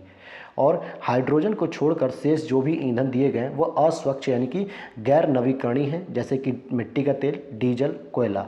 इनके दहन से carbon monoxide, carbon dioxide, nitrogen के विविध ऑक्साइड आदि का उत्सर्जन होते हैं, जिससे पर्यावरण प्रदूषित होता है। और इसके विपरीत हाइड्रोजन के दहन से केवल और केवल जल उत्पन्न होता है, जो कि जल क्या होता है? प्रदूषक नहीं होता है। अगला प्रश्न 63 जो कि साइंस से संबंधित है। एक सुरंग में 100 वाट क्षमता वाले 5 बल्ब लगातार 20 घंटे तक जलाए जाते तो संपूर्ण विद्युत ऊर्जा जो खर्च होगी, इसके लिए आपको करने का तरीका होता है। मान लीजिए कि यहाँ पे प्रश्न में क्या कह रहा है, आइए हम इसके प्रश्न को थोड़ा छोटा कर लेते हैं और यहाँ समझते हैं पूरी तरीके से। इसका फॉर्मूला होता है एक बल्ब के जलने पर हुई कुल विद्युत खपत किलोवाट घंटा है, ठीक है। और वाट इंटू घंटा बटे 1000 हो जाता है। तो कितने वाट के बल्ब हैं? 100 वाट के बल्ब हैं। और कितने जो है कि घंटे चल रहे हैं? 20 घंटे चल रहे हैं, बटे 1000 हो गया। लेकिन ये तो आ गया 2 यूनिट, तो एक बल्ब का आया, तो 5 बल्बों के जलने की यूनिट कितनी होगी? 5 इंटू 2 यानी कि हो जाएगा 10 यूनिट। तो ये 10 यूनिट यहाँ पे खपत होगी और इसीलिए सी ऑप्शन इसका सही हो जाएगा 10 यूनिट। ओके, आइए क्वेश्चन नंबर हम 64 देखते हैं। यदि 100 ग्राम चीनी को आधा लीटर पानी में मिलाकर एक असंतृप्त चीनी का घोल तैयार किया जाए तो निम्नलिखित में से कौन सी भौतिक राशि नहीं बदलेगी? इनका आयतन नहीं बदलेगा, क्योंकि अगर आप 1 गिलास पानी में 1 चम्मच जो है कि चीनी घोलेंगे तो आप देखेंगे गिलास का जो पानी है वो उतना ही रहेगा, आयतन में कोई परिवर्तन नहीं आएगा। अगला प्रश्न है, मोबाइल चार्जर होता है क्या? एक अपचाई ट्रांसफ़र होता है। बहुत अच्छा प्रश्न है ये। मोबाइल फ़ोन का जो चार्जर होता है वो स्टेप डाउन होता है। अपचाई ट्रांसफार्मर का प्रयोग किया जाता है और अपचाई ट्रांसफार्मर वोल्टेज को घटाने का काम करते हैं। क्या करते हैं?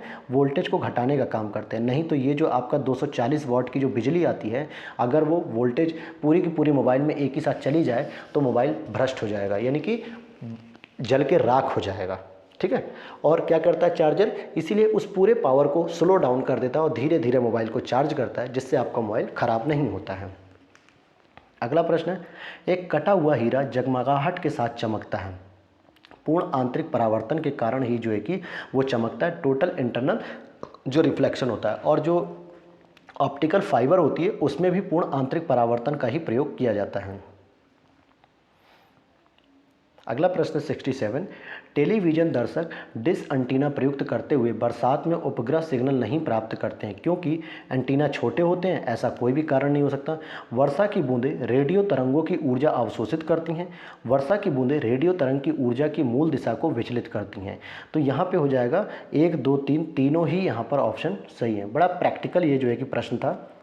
अगला प्रश्न है रसायन विज्ञान से समय, निम्नलिखित में से कौन सा एक पदार्थ प्राकृतिक बहुलक है? क्या है एक पदार्थ प्राकृतिक बहुलक है? तो बी ऑप्शन हो जाएगा रेशम। रेशम जो है कि प्राकृतिक बहुलक है। बाकी लेक्सान, बैकेलाइट, केवलार ये सारे के सारे कृत्रिम जो है कि हैं। और जबकि ऊन, रेशम, चमड़ा ये सभी प्राकृतिक बहुलक में ही आते हैं। यूरिया है, क्या है यूरिया? एक नाइट्रोजन युक्त कार्बनिक यौगिक है क्योंकि इसमें नाइट्रोजन भी पाया जाता है।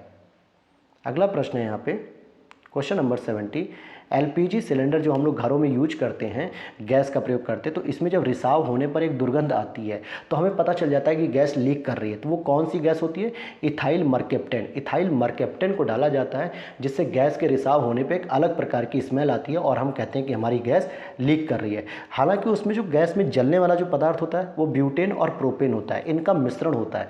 लेकिन रिसाव को जो है कि पता करने के लिए इथाइल मरकेप्टेन का प्रयोग किया जाता है। अब बायोलॉजी के कुछ प्रश्न हैं। 71, निम्नलिखित में से किस जंतु में खुर नहीं पाए जाते हैं? तो ये गीदड़ में खुर नहीं पाए जाते हैं, जबकि घोड़ा, हिरण, जेब्रा, इनके जो आगे के पैर देखोगे ना आप हल्के से जो है कि ब्राउनिश कलर के होते हैं, तो ये खुर होते हैं जिनके माध्यम से चलते हैं। गीदड़ को छोड़कर शेष खुर वाले पशु हैं। गीदड़ कुत्ते के परिवार की एक प्रजाति है और सामान्य गीदड़ों का वैज्ञानिक नाम कैनियस ऑरियस है। और गीदड़ के पैर नाखून युक्त गद्दीदार होते हैं जैसे हमारे डॉगीज़ के होते हैं।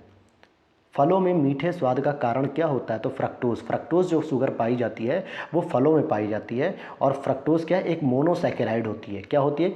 मोनोसैकेराइड शुगर होती है। अगला प्रश्न है 73, निम्नलिखित में से कौन सा युग्म सही सुमेलित नहीं है? तो इंसुलिन क्या करता है? रक्त शर्करा का नियंत्रण करता है, बिल्कुल सही बात है, यानी कि ग्लूकोज की मात्रा को बैलेंस करता है। मेलाटोनिन क्या करता है? निद्रा का नियंत्रण, यानी कि अगर आपको नींद आ रही है तो मेलाटोनिन का जब सिक्रेशन होगा तो नींद को रोकेगा। ऑक्सीटोसिन स्तन ग्रंथि से दुग्ध का निस्तारण करते हैं। जो गर्भवती महिलाएं होती हैं जब उनके बच्चे पैदा हो जाते हैं तो उनके बच्चों को स्तनपान कराया जाता है ताकि वो महिला अपने बच्चे को दूध पिला सके। तो इसके लिए ऑक्सीटोसिन नाम का एक हार्मोन होता है जिसकी वजह से उनके स्तनों से फिर वो बच्चों को दूध प्राप्त होता है। और गैस्ट्रिन की बात करेंगे तो रक्तचाप का नियमन करता है, ये गलत है। ब्लड प्रेशर के लिए गैस्ट्रिन संबंधित नहीं होती है। तो आइए पढ़ते हैं गैस्ट्रिन के बारे में क्या लिखा है। गैस्ट्रिन एक पेप्टाइड हार्मोन है जो आमाशय की कोशिकाओं द्वारा गैस्ट्रिक अम्ल के स्रावण को उद्दीप्त करता है। क्वेश्चन नंबर 74 है, मानव शरीर सेलुलोज के पाचन में असक्षम है।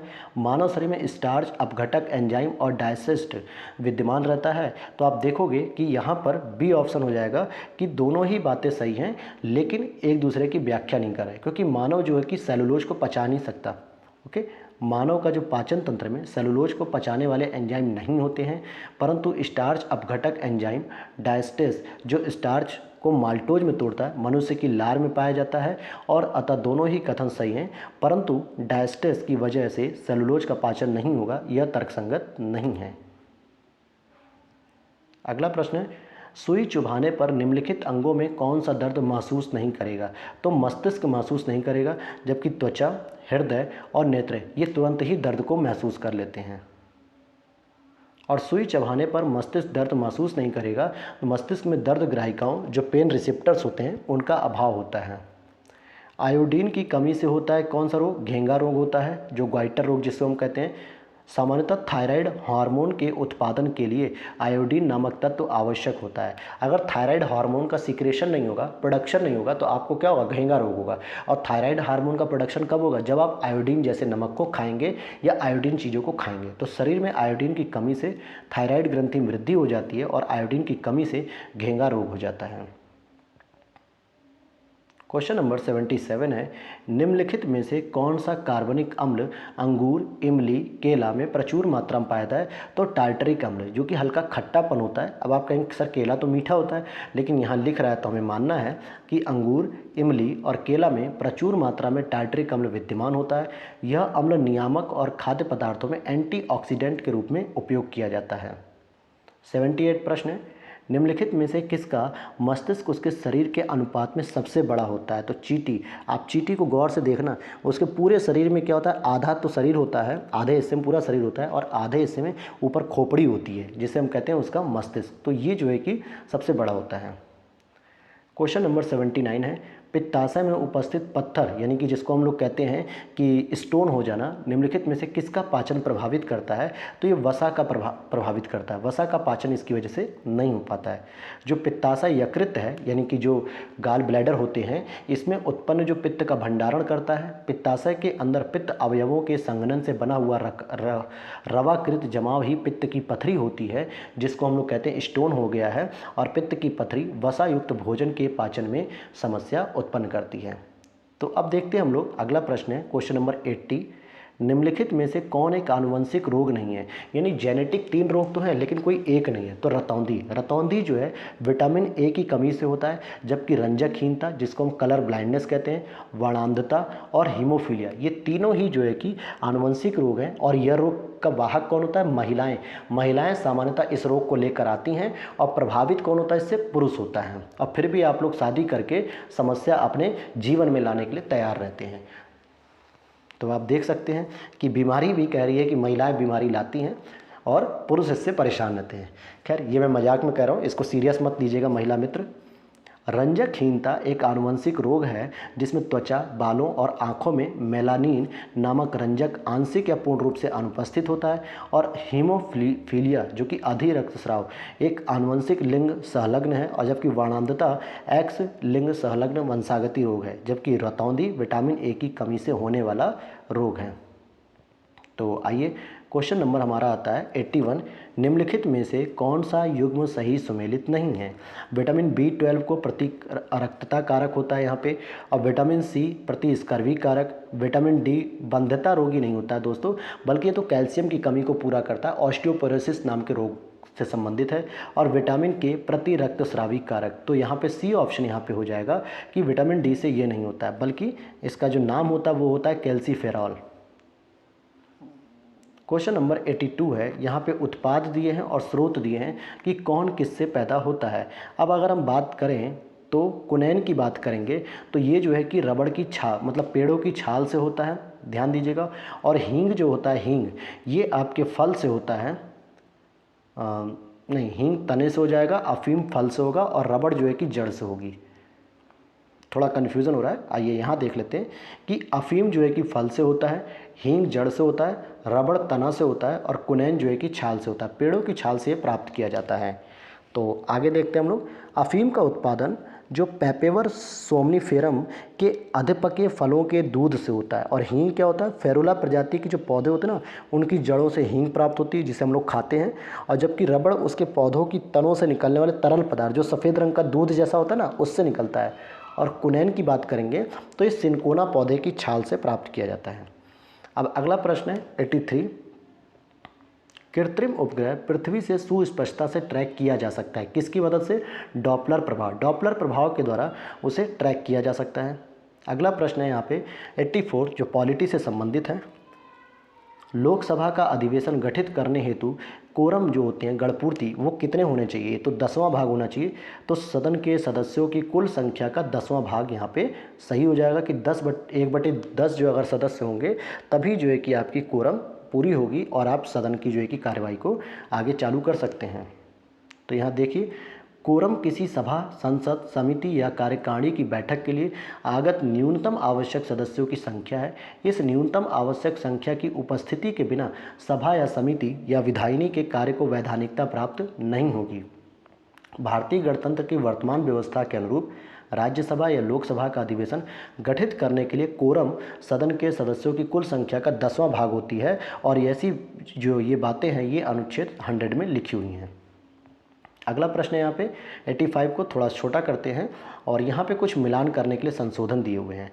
तो आप देखोगे कि जो NJAC न्यायिक पुनरीक्षण शक्ति का परिसीमन है, फिर संपत्ति को अधिकार का मौलिक अधिकारों से हटाना, मताधिकार की आयु और उद्देशिका को जोड़ा जाना। तो आप देखोगे कि जो संपत्ति का मौलिक अधिकार है ये तो 44वें संवैधानिक संशोधन से हटाया गया, वहीं न्यायिक पुनरीक्षण शक्ति का जो परिसीमन थी 38 से किया गया, जो मताधिकार की आयु थी ये 61 से किया गया और उद्देशिका को जो जोड़ा गया वो 42वें से जोड़ा गया।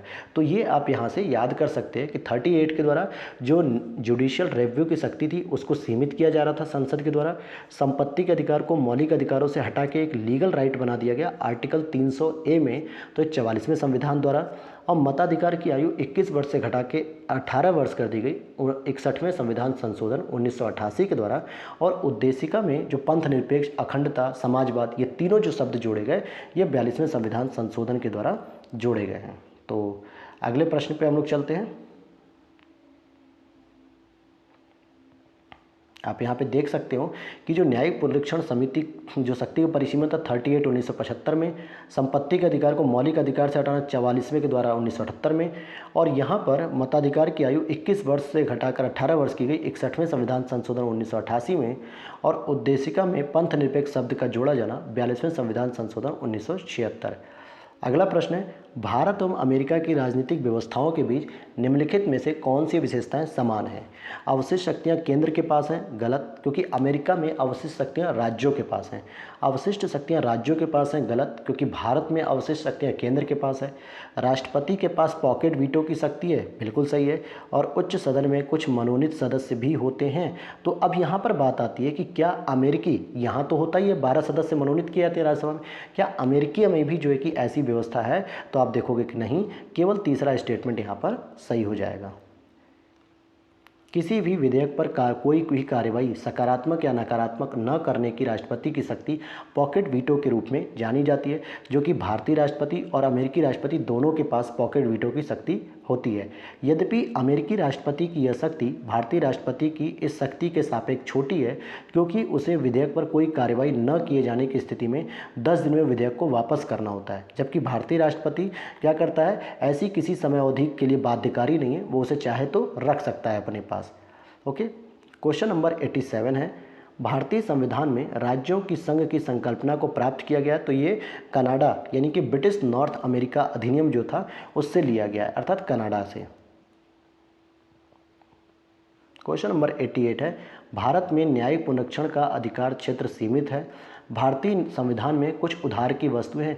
दोस्तों, कुछ उधार की वस्तुएं बिल्कुल हैं जो अलग अलग देशों से ली गई हैं, और साथ ही साथ सबसे अधिक जो प्रभाव है वो 1935 के अधिनियम का है। लेकिन यहाँ बात आती है कि क्या भारत में न्यायिक पुनरीक्षण का क्षेत्र सीमित है? तो आप देखोगे दोनों ही बातें सही हैं, लेकिन एक दूसरे की व्याख्या नहीं कर रहे हैं। कैसे? क्योंकि भारत में न्यायिक पुनरीक्षण का क्षेत्र सीमित है। केशवानंद भारती मामले 1973 में सर्वोच्च न्यायालय द्वारा मूल ढांचे की अवधारणा के तहत किसी भी मामले का पुनरीक्षण किया जा सकता है। तो इस प्रकार कथन ए तो सत्य है, और दूसरी ओर भारतीय संविधान में अन्य देशों के संविधान से विभिन्न प्रावधानों की अवधारणा ली गई है, इसलिए दूसरा भी सही है। अब यहाँ पर देखिए, ये मैंने आपको कल की क्लास में पढ़ाया भी था 2018-19 के पेपर में, कि सरकारिया आयोग के जो सदस्य होते हैं उनको भी पूछ लिया जाता है। तो ध्यान दीजिएगा, एक तो सरकारिया जी खुद ही जो है कि इसके सदस्य थे अध्यक्ष के तौर पे, दूसरे SR सेन जी, और तीसरे B शिवरामन। तो ये 3 लोग इसके सदस्य थे। तो पढ़ते हैं इसको कि इंदिरा गांधी की जब गवर्नमेंट थी तो उन्होंने न्यायमूर्ति RS सरकारिया की अध्यक्षता में 1983 में ये इस कमेटी का गठन किया, और जिसमें P शिवरामन जी और डॉक्टर SR सेन इसके 2 अन्य सदस्य थे। इसका मुख्य कार्य क्या था? केंद्र और राज्य के बीच जो संबंध है, विधायी, प्रशासनिक, आर्थिक, जो भी प्रकार के, उसकी व्याख्या करनी थी, उसकी समीक्षा करनी थी, और इन्होंने अपनी रिपोर्ट 1988 में राजीव गांधी सरकार के दौरान दी थी। अगला प्रश्न है यहाँ पे राज्यसभा में सदस्यों की संख्या दी हुई है और राज्य दिए हुए हैं। तो हम लोग सीधे आगे देख लेते हैं, क्योंकि 2 ऑप्शन आगे दिए हुए हैं तो मिलान करने में दिक्कत होगी। तो डायरेक्ट हम यहाँ समझते हैं कि गुजरात में तो 11 हैं, कर्नाटक में 12 हैं, केरल में 9 हैं, और उड़ीसा में 10 हैं। तो ये टोटल जो है कि आपकी राज्यसभा में सदस्य संख्या है। और पूरे भारत में जो सबसे अधिक राज्यसभा की सदस्य संख्या है वो उत्तर प्रदेश की है 31, और लोकसभा की कितनी है? पूरे भारत में सबसे अधिक यूपी की है, 80 सीटें हैं। 91 प्रश्न है, चुनाव की घोषणा होते ही राजनीतिक दलों को आदर्श आचार संहिता का पालन करना होता है और आदर्श आचार संहिता को संसद ने अधिनियमित किया था। तो ये दूसरा तो गलत है, पहला सही है कि चुनाव की जब घोषणा होती है तो राजनीतिक दलों को आदर्श आचार संहिता का पालन करना होता है, लेकिन जो आदर्श आचार संहिता होती है उसे चुनाव आयोग के द्वारा बनाया जाता है, न कि संसद के द्वारा। तो यहाँ पे देखिए आर वाला गलत हो गया, ए सही है। तो क्या लिखा जा रहा है कि ये जो होती है चुनाव, जो आदर्श आचार संहिता होती है, ये निर्वाचन आयोग द्वारा निर्मित किया जाता है। निर्वाचन आयोग द्वारा चुनाव की तिथियों की घोषणा संबंधी प्रेस विज्ञप्ति जारी होने के समय ही यह लागू हो जाती है और चुनाव पूरा होने तक जो है कि ये प्रभावी रहती है। अगला प्रश्न है 92, राज्यसभा का सबसे पहले गठन कब किया गया था? तो 1952 में इसका सबसे पहले गठन किया गया था। हालांकि भारतीय संसद दो सदनों राज्यसभा और लोकसभा तथा राष्ट्रपति से मिलकर बनी है। राज्यसभा उच्च सदन है, लोकसभा निम्न सदन है। राज्यसभा एक स्थायी निकाय है और इसके सदस्यों की संख्या 250 से अधिक नहीं हो सकती है और यह विघटन के अधीन नहीं है, परंतु इसके 1/3 सदस्य प्रत्येक 2 वर्ष पर सेवानिवृत्त हो जाते हैं। सर्वप्रथम इसका गठन 3 अप्रैल 1952 को हुआ था। इसकी पहली बैठक 13 मई 1952 को हुई थी।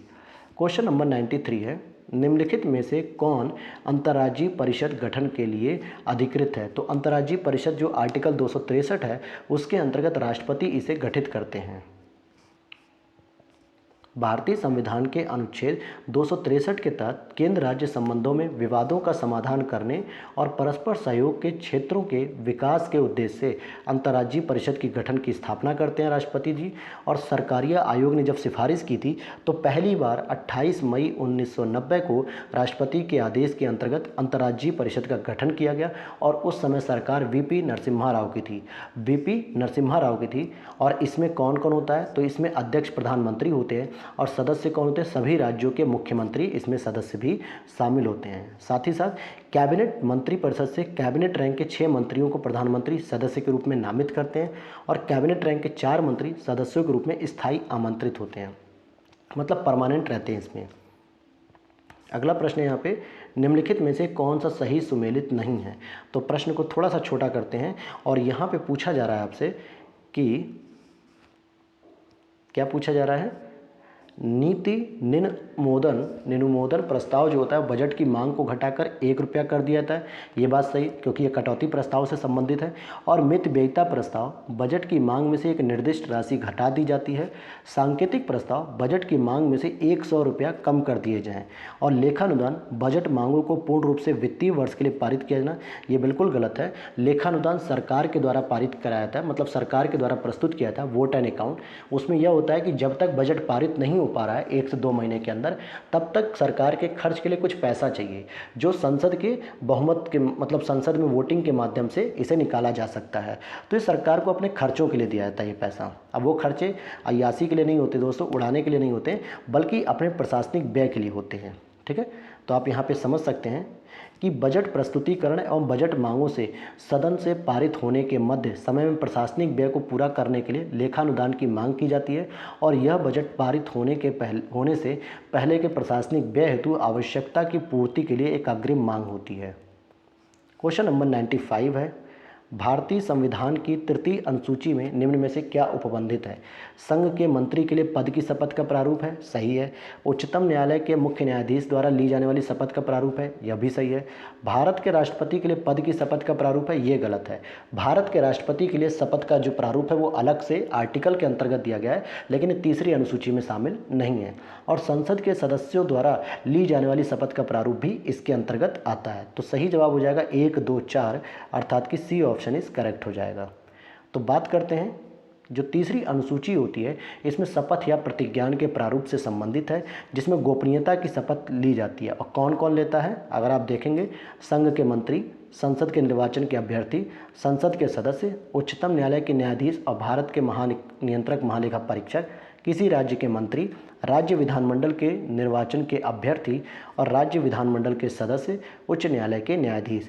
तो इस तरीके से कुल 8 प्रारूप दिए हुए, और साथ ही साथ अगर हम राष्ट्रपति की बात करेंगे तो राष्ट्रपति द्वारा जो शपथ या प्रतिज्ञान का प्रारूप है वो संविधान के अनुच्छेद 60 में वर्णित है, न कि तीसरी अनुसूची में। तो ये प्रश्न आपको ध्यान रखना है। कई बार यह प्रश्न पूछा जाता है फंसाने के लिए कि आप लोगों को लगता है कि पूरे भारत में जितने भी संवैधानिक पद हैं वो सारे के सारे तीसरी अनुसूची में शपथ लेंगे, लेकिन ऑप्शन वहीं चेंज कर दिया जाता है कि राष्ट्रपति के लिए क्या प्रावधान है। अगला प्रश्न है 96, प्रोटेम स्पीकर सामान्यतः किसे नियुक्त किया जाता है? तो सामान्यतः नवनिर्वाचित लोकसभा के वरिष्ठतम सदस्यों में से एक को निर्वाचित किया जाता है। तो सी ऑप्शन यहाँ पे सही हो जाएगा। अगर हम बात करें कि प्रस्तावित नाम को राष्ट्रपति की स्वीकृति के बाद नवनिर्वाचित सदस्यों को शपथ दिलाने की शक्ति प्राप्त होती है, और इसके बाद लोकसभा का स्थायी अध्यक्ष का चयन सदस्यों द्वारा किया जाता है। तो प्रोटेम स्पीकर के लिए जो नॉमिनेशन होता है वो कौन शुरू करता है अधिसूचना एक तरीके से? तो राष्ट्रपति उसकी तारीख तय करता है। 97 प्रश्न है, निम्नलिखित में से कौन सा संविधान के अनुच्छेद 21 के दायरे में नहीं आता है? एक चिकित्सक द्वारा घायल को चिकित्सीय सहायता देना, कार्यस्थल पर महिलाओं को लैंगिक उत्पीड़न, पानी की गुणवत्ता को दूषित करना, या मृत्युदंड। तो 21 के अंतर्गत मृत्युदंड नहीं आता है, बिल्कुल नहीं आता है। कहा जा रहा है कि मृत्युदंड अनुच्छेद 21 के दायरे में नहीं है, क्योंकि 21 स्वयं विधि द्वारा स्थापित प्रक्रिया के तहत प्राण एवं दैहिक स्वतंत्रता से वंचित किए जाने की बात करता है। जगमोहन सिंह बनाम स्टेट ऑफ उत्तर प्रदेश के मामले में भी सर्वोच्च न्यायालय की 5 सदस्यीय पीठ ने मृत्युदंड को अनुच्छेद 21 का उल्लंघनकारी मानने से इनकार कर दिया है। अर्थात मृत्युदंड दिए जाने के लिए अनुच्छेद 21 का उल्लंघन नहीं होता है, इसीलिए वो अनुच्छेद 21 के दायरे में नहीं आते हैं। अगला प्रश्न है 98। तो 98 प्रश्न क्या कहता है कि निम्नांकित में से कौन सा एक क्षेत्रीय परिषदों का लक्षण नहीं होता है? यह एक संवैधानिक संस्था है। यही बात गलत है, क्योंकि यह तो राज्यों के पुनर्गठन अधिनियम 1956 के तहत इसको स्थापित किया गया था। यानी ये सांविधिक संस्था हो गई, संवैधानिक संस्था नहीं है। जिसमें भारत में पूरी 5 क्षेत्रीय परिषद बनी है: उत्तरी क्षेत्रीय परिषद, पश्चिमी, दक्षिणी, पूर्वी और मध्य क्षेत्रीय परिषद। अब आप लोगों को एक प्रश्न देता हूँ कि आप लोग ये बताइए उत्तर प्रदेश कौन सी क्षेत्रीय परिषद के अंतर्गत शामिल है? तो अगले स्टेटमेंट को देखते हैं। पहला तो यहाँ पे मिल गया कि ये सही नहीं है। 5 क्षेत्रीय परिषदों की स्थापना राज्यों के पुनर्गठन अधिनियम 1956 के तहत की गई, ये सही है। यद्यपि चंडीगढ़ राज्य नहीं है, फिर भी एक क्षेत्रीय परिषद में शामिल किया गया, यह भी सही है। और यह एक परामर्शदात्री संस्था होती है। तो पहला वाला स्टेटमेंट गलत है, और केंद्रीय गृह मंत्री इसके अध्यक्ष के रूप में होते हैं। अगला प्रश्न है 99, भारत एक लोकतांत्रिक देश है, बिल्कुल सही बात है। और भारत का अपना एक संविधान है, यह भी सही है। और दोनों ही स्टेटमेंट जो है वो एक दूसरे की व्याख्या करते हैं। तो यहाँ पे आप देखेंगे कि बी वाला जो है कि आंसर दे रहा है कि एक दूसरे की व्याख्या नहीं कर रहे हैं, जबकि होनी चाहिए थी। खैर आगे देख लेते हैं हम लोग। क्वेश्चन नंबर 100 है, निम्नलिखित में से कौन संसद सदस्यों का सामूहिक विशेषाधिकार नहीं है? चर्चा एवं प्रक्रिया की स्वतंत्रता, ये तो विशेषाधिकार है। संसद के आंतरिक विषयों के संचालन का अधिकार, और साक्षी के रूप में उपस्थिति से स्वतंत्रता, ये इनकी एक व्यक्तिगत जो है कि विशेषाधिकार है, न कि सामूहिक विशेषाधिकार। तो सी ऑप्शन यहाँ पे करेक्ट हो जाएगा। हम अगले प्रश्न पे आते हैं। क्वेश्चन नंबर 101, निम्नलिखित कथनों पर विचार कीजिए तथा नीचे दिए गए कूट से अपना उत्तर चुनिए। क्या कह रहा है यहाँ पे कि राज्यपाल को उच्च न्यायालय के न्यायाधीश की नियुक्ति का अधिकार नहीं है। भाई राज्यपाल उच्च न्यायालय के न्यायाधीश की नियुक्ति तो नहीं करता है, वो तो राष्ट्रपति और कोलेजियम व्यवस्था करती है, वो उसको शपथ दिलाता है, न कि नियुक्ति करता है। तो पहला स्टेटमेंट तो सही है। वह विधानमंडल का हिस्सा नहीं होता है राज्यपाल, ये गलत है। राज्यपाल और विधानसभा और विधान परिषद जहाँ पे होती है उन तीनों को मिलाकर ही तो विधानमंडल बनता है। तो दूसरा तो गलत है। उन्हें विधान परिषद में कुछ सदस्यों को मनोनीत करने का अधिकार है, बिल्कुल 1/6 सदस्यों को मनोनीत करने का अधिकार भी है राज्यपालों को। और उनके पास कोई न्यायिक शक्ति नहीं होती है, ऐसा नहीं है कि उनके पास कोई न्यायिक शक्ति नहीं। तो इसलिए 1 और 3 यहाँ पे आपका सही हो जाएगा, बी ऑप्शन 1 और 3 सही हो जाएगा। तो अगर आप देखेंगे यहाँ पे इसकी व्याख्या में तो क्या लिखता है कि राज्यपाल को उच्च न्यायालय के न्यायाधीश की नियुक्ति का अधिकार नहीं है। अनुच्छेद 217 के अनुसार उच्च न्यायालय के न्यायाधीश की नियुक्ति राष्ट्रपति द्वारा भारत के मुख्य न्यायाधीश तथा उस राज्य के राज्यपाल के परामर्श द्वारा किया जाता है। और जबकि भारतीय संविधान के अनुच्छेद 171 के अनुसार साहित्य, विज्ञान, कला और सहकारिता और समाज सेवा में विशेष ज्ञान और व्यवहारिक अनुभव रखने वाले 1/6 सदस्यों को राज्यपाल द्वारा विधान परिषद में मनोनीत किया जाता है। अनुच्छेद 168 के 1 के अंतर्गत राज्यपाल विधानमंडल का हिस्सा है तथा अनुच्छेद 161 के अंतर्गत राज्यपाल को कुछ मामलों में मृत्युदंड को छोड़कर दंडादेश के निलंबन, परिहार, लघुकरण की शक्ति भी प्राप्त है, यानी कि न्यायिक शक्ति भी से प्राप्त है। अगला प्रश्न है, राज्यसभा द्वारा संविधान के अनुच्छेद 249 के अंतर्गत पारित संकल्प जिसके द्वारा संसद को राज्य सूची के विषय पर राष्ट्रीय हित में विधि निर्मित करने का अधिकार दिया गया हो, यह प्रवृत्त रहेगा कब तक? तो केवल 1 वर्ष तक रहेगा, 1 वर्ष से अधिक नहीं रहेगा यह प्रभावी। और अगले प्रश्न की ओर देखते हैं। तो अगला प्रश्न आपका अर्थव्यवस्था से संबंधित है, जो कि हो सकता है करंट अफेयर्स के सेगमेंट को भी शामिल कर रहा होगा। तो हम लोग उस समय की करंट अफेयर्स को इग्नोर करेंगे, हम लोग बल्कि 2022-23 की करंट अफेयर्स पे फोकस करेंगे उस टॉपिक से रिलेटेड। तो क्वेश्चन नंबर हम देखते हैं 103, निम्नलिखित में से कौन एक वर्ल्ड इकोनॉमिक फोरम द्वारा ग्लोबल जेंडर गैप इंडेक्स वैश्विक लिंग सूचकांक के आकलन हेतु प्राचल के रूप में प्रयुक्त नहीं होता, यानी संकेतक के रूप में? तो शिक्षा तो होती है, स्वास्थ्य भी होता है, आर्थिक स्थिति भी होती है, लेकिन आराम नहीं। तो वर्ल्ड इकोनॉमिक फोरम के द्वारा जो global gender gap index report जारी की जाती है, एक प्रश्न तो आपका यही बन गया। और दूसरा इसमें जो है कि शिक्षा, स्वास्थ्य और आर्थिक स्थिति को शामिल किया जाता है। और चौथे नंबर पर जो आती है वो आता है राजनीतिक सशक्तिकरण, तो इसको भी शामिल किया जाता है। अगला प्रश्न है, निम्नलिखित में से समन्वित बाल विकास जो सेवा है, जो कि 1975 में शुरू की गई थी, योजना के अंतर्गत कौन सी सेवा नहीं प्रदान की जाती है? तो यहाँ पे 2 स्टेटमेंट गलत हैं, इसीलिए हम लोग सीधे ऑप्शन पे पढ़ेंगे कि यह जो योजना थी ICDS 1975 में लागू की गई, जिसके अंतर्गत 0 से 6 वर्ष की जो बच्चे हैं इनके पोषण और स्वास्थ्य की देखभाल की जाती है, जिसमें 6 प्रकार की सेवाएँ होती हैं। एक तो अनुपूरक पोषण, स्वास्थ्य जांच, स्कूली शिक्षा से पूर्व औपचारिक अनौपचारिक शिक्षा, प्रतिरक्षण, संदर्भ सेवाएं और पोषण और स्वास्थ्य संबंधी शिक्षा। तो ये सारे के सारे इसके सही हो जाएंगे। अगला प्रश्न है यहाँ पे कुछ योजनाएं हैं और उसका मिलान करना है। जैसे उदय योजना की बात करेंगे तो उदय योजना, अच्छा यहाँ पे पूछा जा रहा है निम्नलिखित में से कौन सा सही सुमेलित नहीं है? तो देखिए, उदय योजना तो विद्युत वितरण कंपनी जो करने वाली कंपनियों का वित्त पोषण। और हृदय की बात करेंगे तो ये विरासत वाले शहरों के संरक्षण और पुनर्जीवन। अमृत की बात करेंगे तो शहरों में मूलभूत सुधार। और स्वच्छ भारत मिशन की बात करेंगे तो शुद्ध पेयजल। तो अब यहाँ पर आप देखेंगे कि डी वाला ऑप्शन ही गलत है, क्योंकि 2 अक्टूबर 2014 को प्रधानमंत्री नरेंद्र मोदी द्वारा शुरू किए गए स्वच्छ भारत मिशन का उद्देश्य 2019 में महात्मा गांधी की 150वीं जयंती तक स्वच्छ भारत की स्थिति को प्राप्त करना था, न कि शुद्ध पेयजल की स्थिति। अगला प्रश्न है, निम्न योजनाओं पर विचार कीजिए तथा उन्हें आरंभ होने के काल अनुक्रम के अनुसार व्यवस्थित कीजिए। जैसे प्रधानमंत्री जन धन योजना कब शुरू हुई थी? 2014 में। Digital gender Atlas for advancing girls education in India, प्रधानमंत्री सुरक्षा बीमा योजना और मुद्रा बैंक योजना। तो आइए इसके सही मिलान को हम लोग आगे देखते हैं। तो देखिए, प्रधानमंत्री जन धन योजना 28 अगस्त 2014 को शुरू हुई। Digital gender Atlas for advancing girls education India 9 मार्च 2015। मुद्रा बैंक योजना 8 अप्रैल 2015। प्रधानमंत्री सुरक्षा बीमा योजना 9 मई 2015 को शुरू की गई थी। अगला प्रश्न 107, बुलक कैपिटलिस्ट यानी कि बैल पूंजीपति किसे कहा जाता है? ये उन किसानों को जिनके पास कुछ साधन तो हैं पर धनाढ्य नहीं है। तो ये हो जाएगा सी आंसर। बड़ा अच्छा स्टेटमेंट मतलब वर्ड दिया है यहाँ पे, जो प्रश्न बन सकते हैं। और अगला प्रश्न है यहाँ पे, जो कि ये करंट अफेयर से रिलेटेड ही है, तो हम लोग आगे छोड़ते हैं। और यहाँ पर 2015 में ब्रिक्स देशों द्वारा कौन सा बैंक चीन में स्थापित किया जा रहा है? तो न्यू डेवलपमेंट बैंक इसको नाम दिया गया था, ब्रिक्स बैंक को ही, जो कि 2015 में शामिल किया गया था। और अगला प्रश्न है यहाँ पर,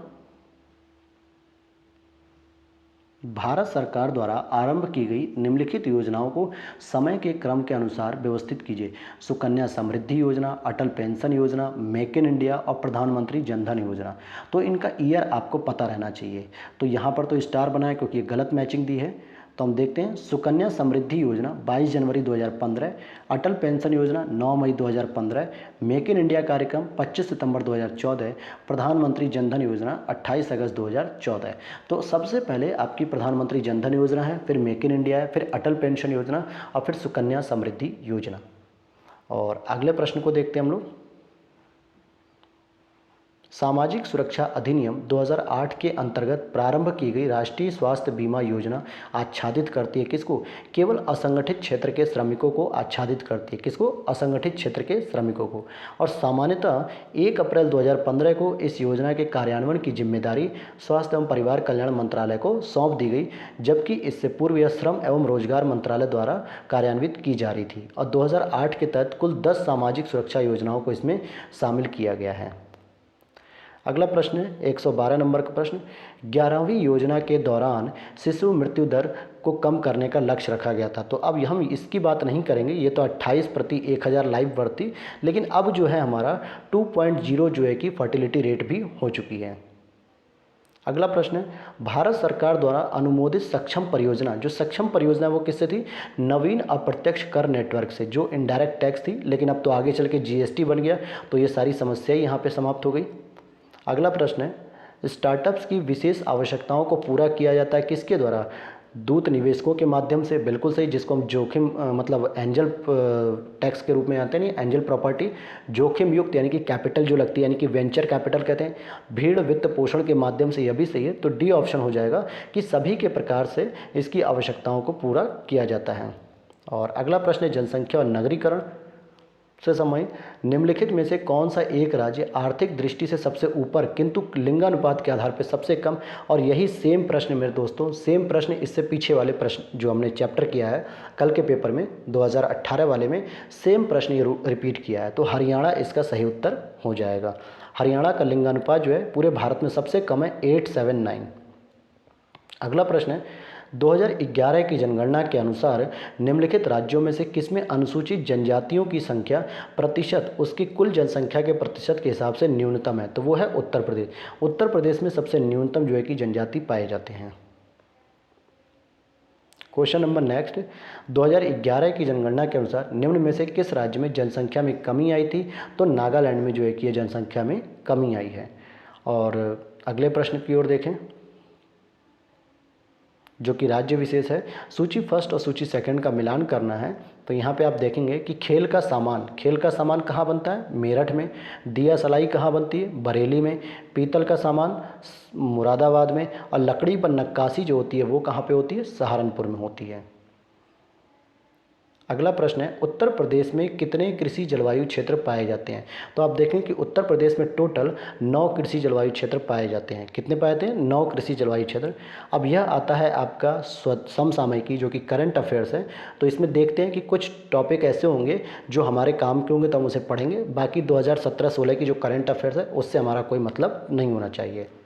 भारत सरकार द्वारा प्रारंभ की गई स्वदेश दर्शन योजना निम्नलिखित में से किस पर्यटन चक्र का विकास सम्मिलित नहीं करती? तो सूफी वाले को हटा देती है, बाकी तटीय, रामायण और विरासत चक्र इन तीनों को शामिल करती है इसमें, जो कि जनवरी 2015 में पर्यटन मंत्रालय द्वारा शुरू की गई थी स्वदेश दर्शन योजना।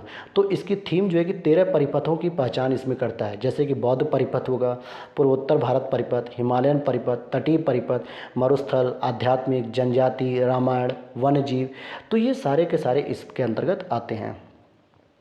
क्वेश्चन नंबर 1 अप्रैल 2017 से जो अकुशल श्रमिक की न्यूनतम मजदूरी है, तो ये तो अपडेट हो चुका है, तो इसको आप आगे देख लीजिएगा।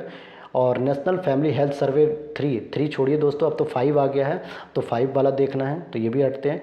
ऊर्जा गंगा परियोजना, ये भी उसी समय का करंट अफेयर्स है, इसकी आवश्यकता नहीं है। क्वेश्चन नंबर आर्थिक सर्वेक्षण है 2015-16 में, इसको भी हटाइए। देखिए अगर आप लोग सारी चीज़ें करने की कोशिश करेंगे तो सारी चीज़ तैयार भी करके क्या करेंगे, जो चीज़ आनी है वो चीज़ नहीं छूटनी चाहिए। अगर मान लीजिए कि कहीं गलती से हमने वो चीज़ पढ़ ली जो नहीं आ रही है वो तो चलो चल जाएगा, लेकिन जो चीज़ आती है वो छोड़ देंगे तो फिर गलती हो जाएगी ना। तो इसीलिए हम लोगों को करंट अफेयर 2022-23 के देखनी है, बजट वगैरह 23-24 का देखना है, तो ये देख लेना है। अच्छा यहाँ पूछा जा रहा है निम्नलिखित देशों में से किसने भारत यूएसए के साथ जुलाई 2017 में मालाबार नौसैनिक अभ्यास किया? तो इसमें जो है कि तीसरा देश हमारा जापान ही शामिल है, इसमें जापान शामिल है। फिर एसडीजी सतत विकास लक्ष्य 2017, तो आप 2022 का सूचकांक देखिए। फिर पूछा जा रहा है देश के प्रथम सौर ऊर्जा डिब्बों युक्त वाली डेमू ट्रेन 14 जुलाई 2017 को लॉन्च की गई सफदरगंज रेलवे स्टेशन नई दिल्ली में। अगला प्रश्न है 128 फ्यूचर वर्ग में 2017, तो ये भी छोड़ दीजिए। Question number 129 FIFA confederation cup 2017 का विजयी देश। 130 वाला जो है यहाँ पर G20 दिया हुआ है, तो G20 आपको 2023 का याद रखना है। पहली चीज़ जो G20 2023 है वो आयोजित कहाँ हो रहा है? भारत में हो रहा है। इसकी थीम क्या है? वसुधैव कुटुंबकम। क्या थीम है? वसुधैव कुटुंबकम जो है कि इसकी थीम है, और भारत इसमें पहली बार जो है कि अध्यक्षता कर रहा है, जिसके अंतर्गत यूपी के 4 शहर G20 की मीटिंग्स को हेल्ड करेंगे। वाराणसी, लखनऊ, ग्रेटर नोएडा और आगरा, इन 4 जगहों पे जो है कि G20 की मीटिंग यूपी के अंतर्गत होगी। तो ये आपको पढ़ना है G20 करेक्ट करके एकदम, क्योंकि यहाँ से प्रश्न बनेगा। फिर यहाँ पे महिला एक दिवसीय अंतर्राष्ट्रीय क्रिकेट उस समय का प्रश्न है, तो छोड़िए इसको। 2017 में ढोला सदिया पुल की लंबाई पूछ रहा है। भारत की प्रथम सेमी हाई स्पीड ट्रेन तेजस चलेगी, तो ये तो मुंबई से करमाली हो गया, इसका कोई मतलब नहीं है। संघाई सहयोग संगठन शिखर सम्मेलन जिसमें भारत को पूर्ण सदस्य के रूप में शामिल किया गया है, यह संपन्न हुआ था, तो ये तो 2017 में शामिल कर लिया गया था। लेकिन इससे भी ज़्यादा इम्पॉर्टेंट है कि इस बार एससीओ की अध्यक्षता भारत को मिली है, तो ये इम्पॉर्टेंट प्रश्न है। जैसे यहाँ पे पूछा जा रहा है कि 9वें ब्रिक्स शिखर सम्मेलन का आयोजन किस देश में हुआ, तो आपको पता होना चाहिए कि 2022 का कहाँ पे हुआ और 2023 का कौन सा देश करेगा, तो ये आपको पता रहना चाहिए।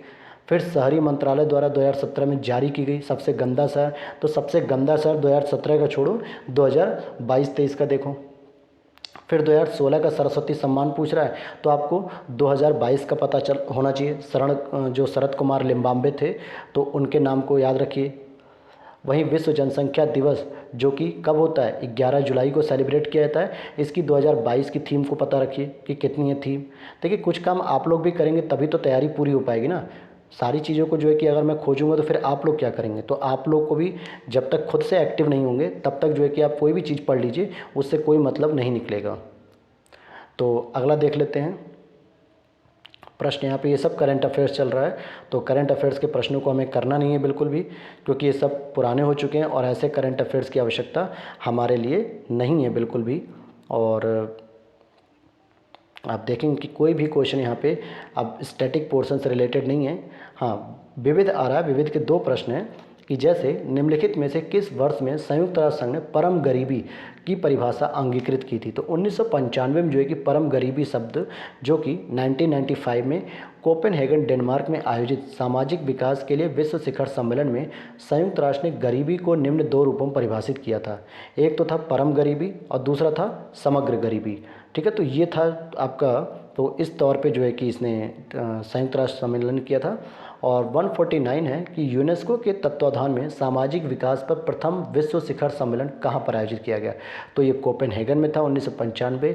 और आखिरी प्रश्न है आपका कि भोपाल गैस त्रासदी जो हुई थी वो किस गैस के कारण हुई थी? तो मिथाइल आइसोसाइनेट जो कि MIC जिसको हम लोग कहते हैं, और ये हुई थी आपकी 3 दिसंबर 1984। और यही सेम जो है कि घटना आपके यूक्रेन में भी हुई थी, चेरनोबिल। उस समय तो यूक्रेन रसिया का पार्ट था, तो चेरनोबिल नाम की एक जगह है जहाँ पे सेम जो है कि 1986 में सेम घटना घटित हुई थी MIC का रिसाव होने की वजह से, मिथाइल आइसोसाइनेट के रिसाव के कारण। तो ये तो था दोस्तों 2017 का पेपर। और अब हम लोग जो है कि कल करेंगे 2016 का पेपर जो कि 20 मार्च 2016 को हुआ था। तो तैयार रहिएगा आप लोग। कल दोपहर 12 बजे मिलते हैं आपको नेक्स्ट वीडियो में। Thanks for watching.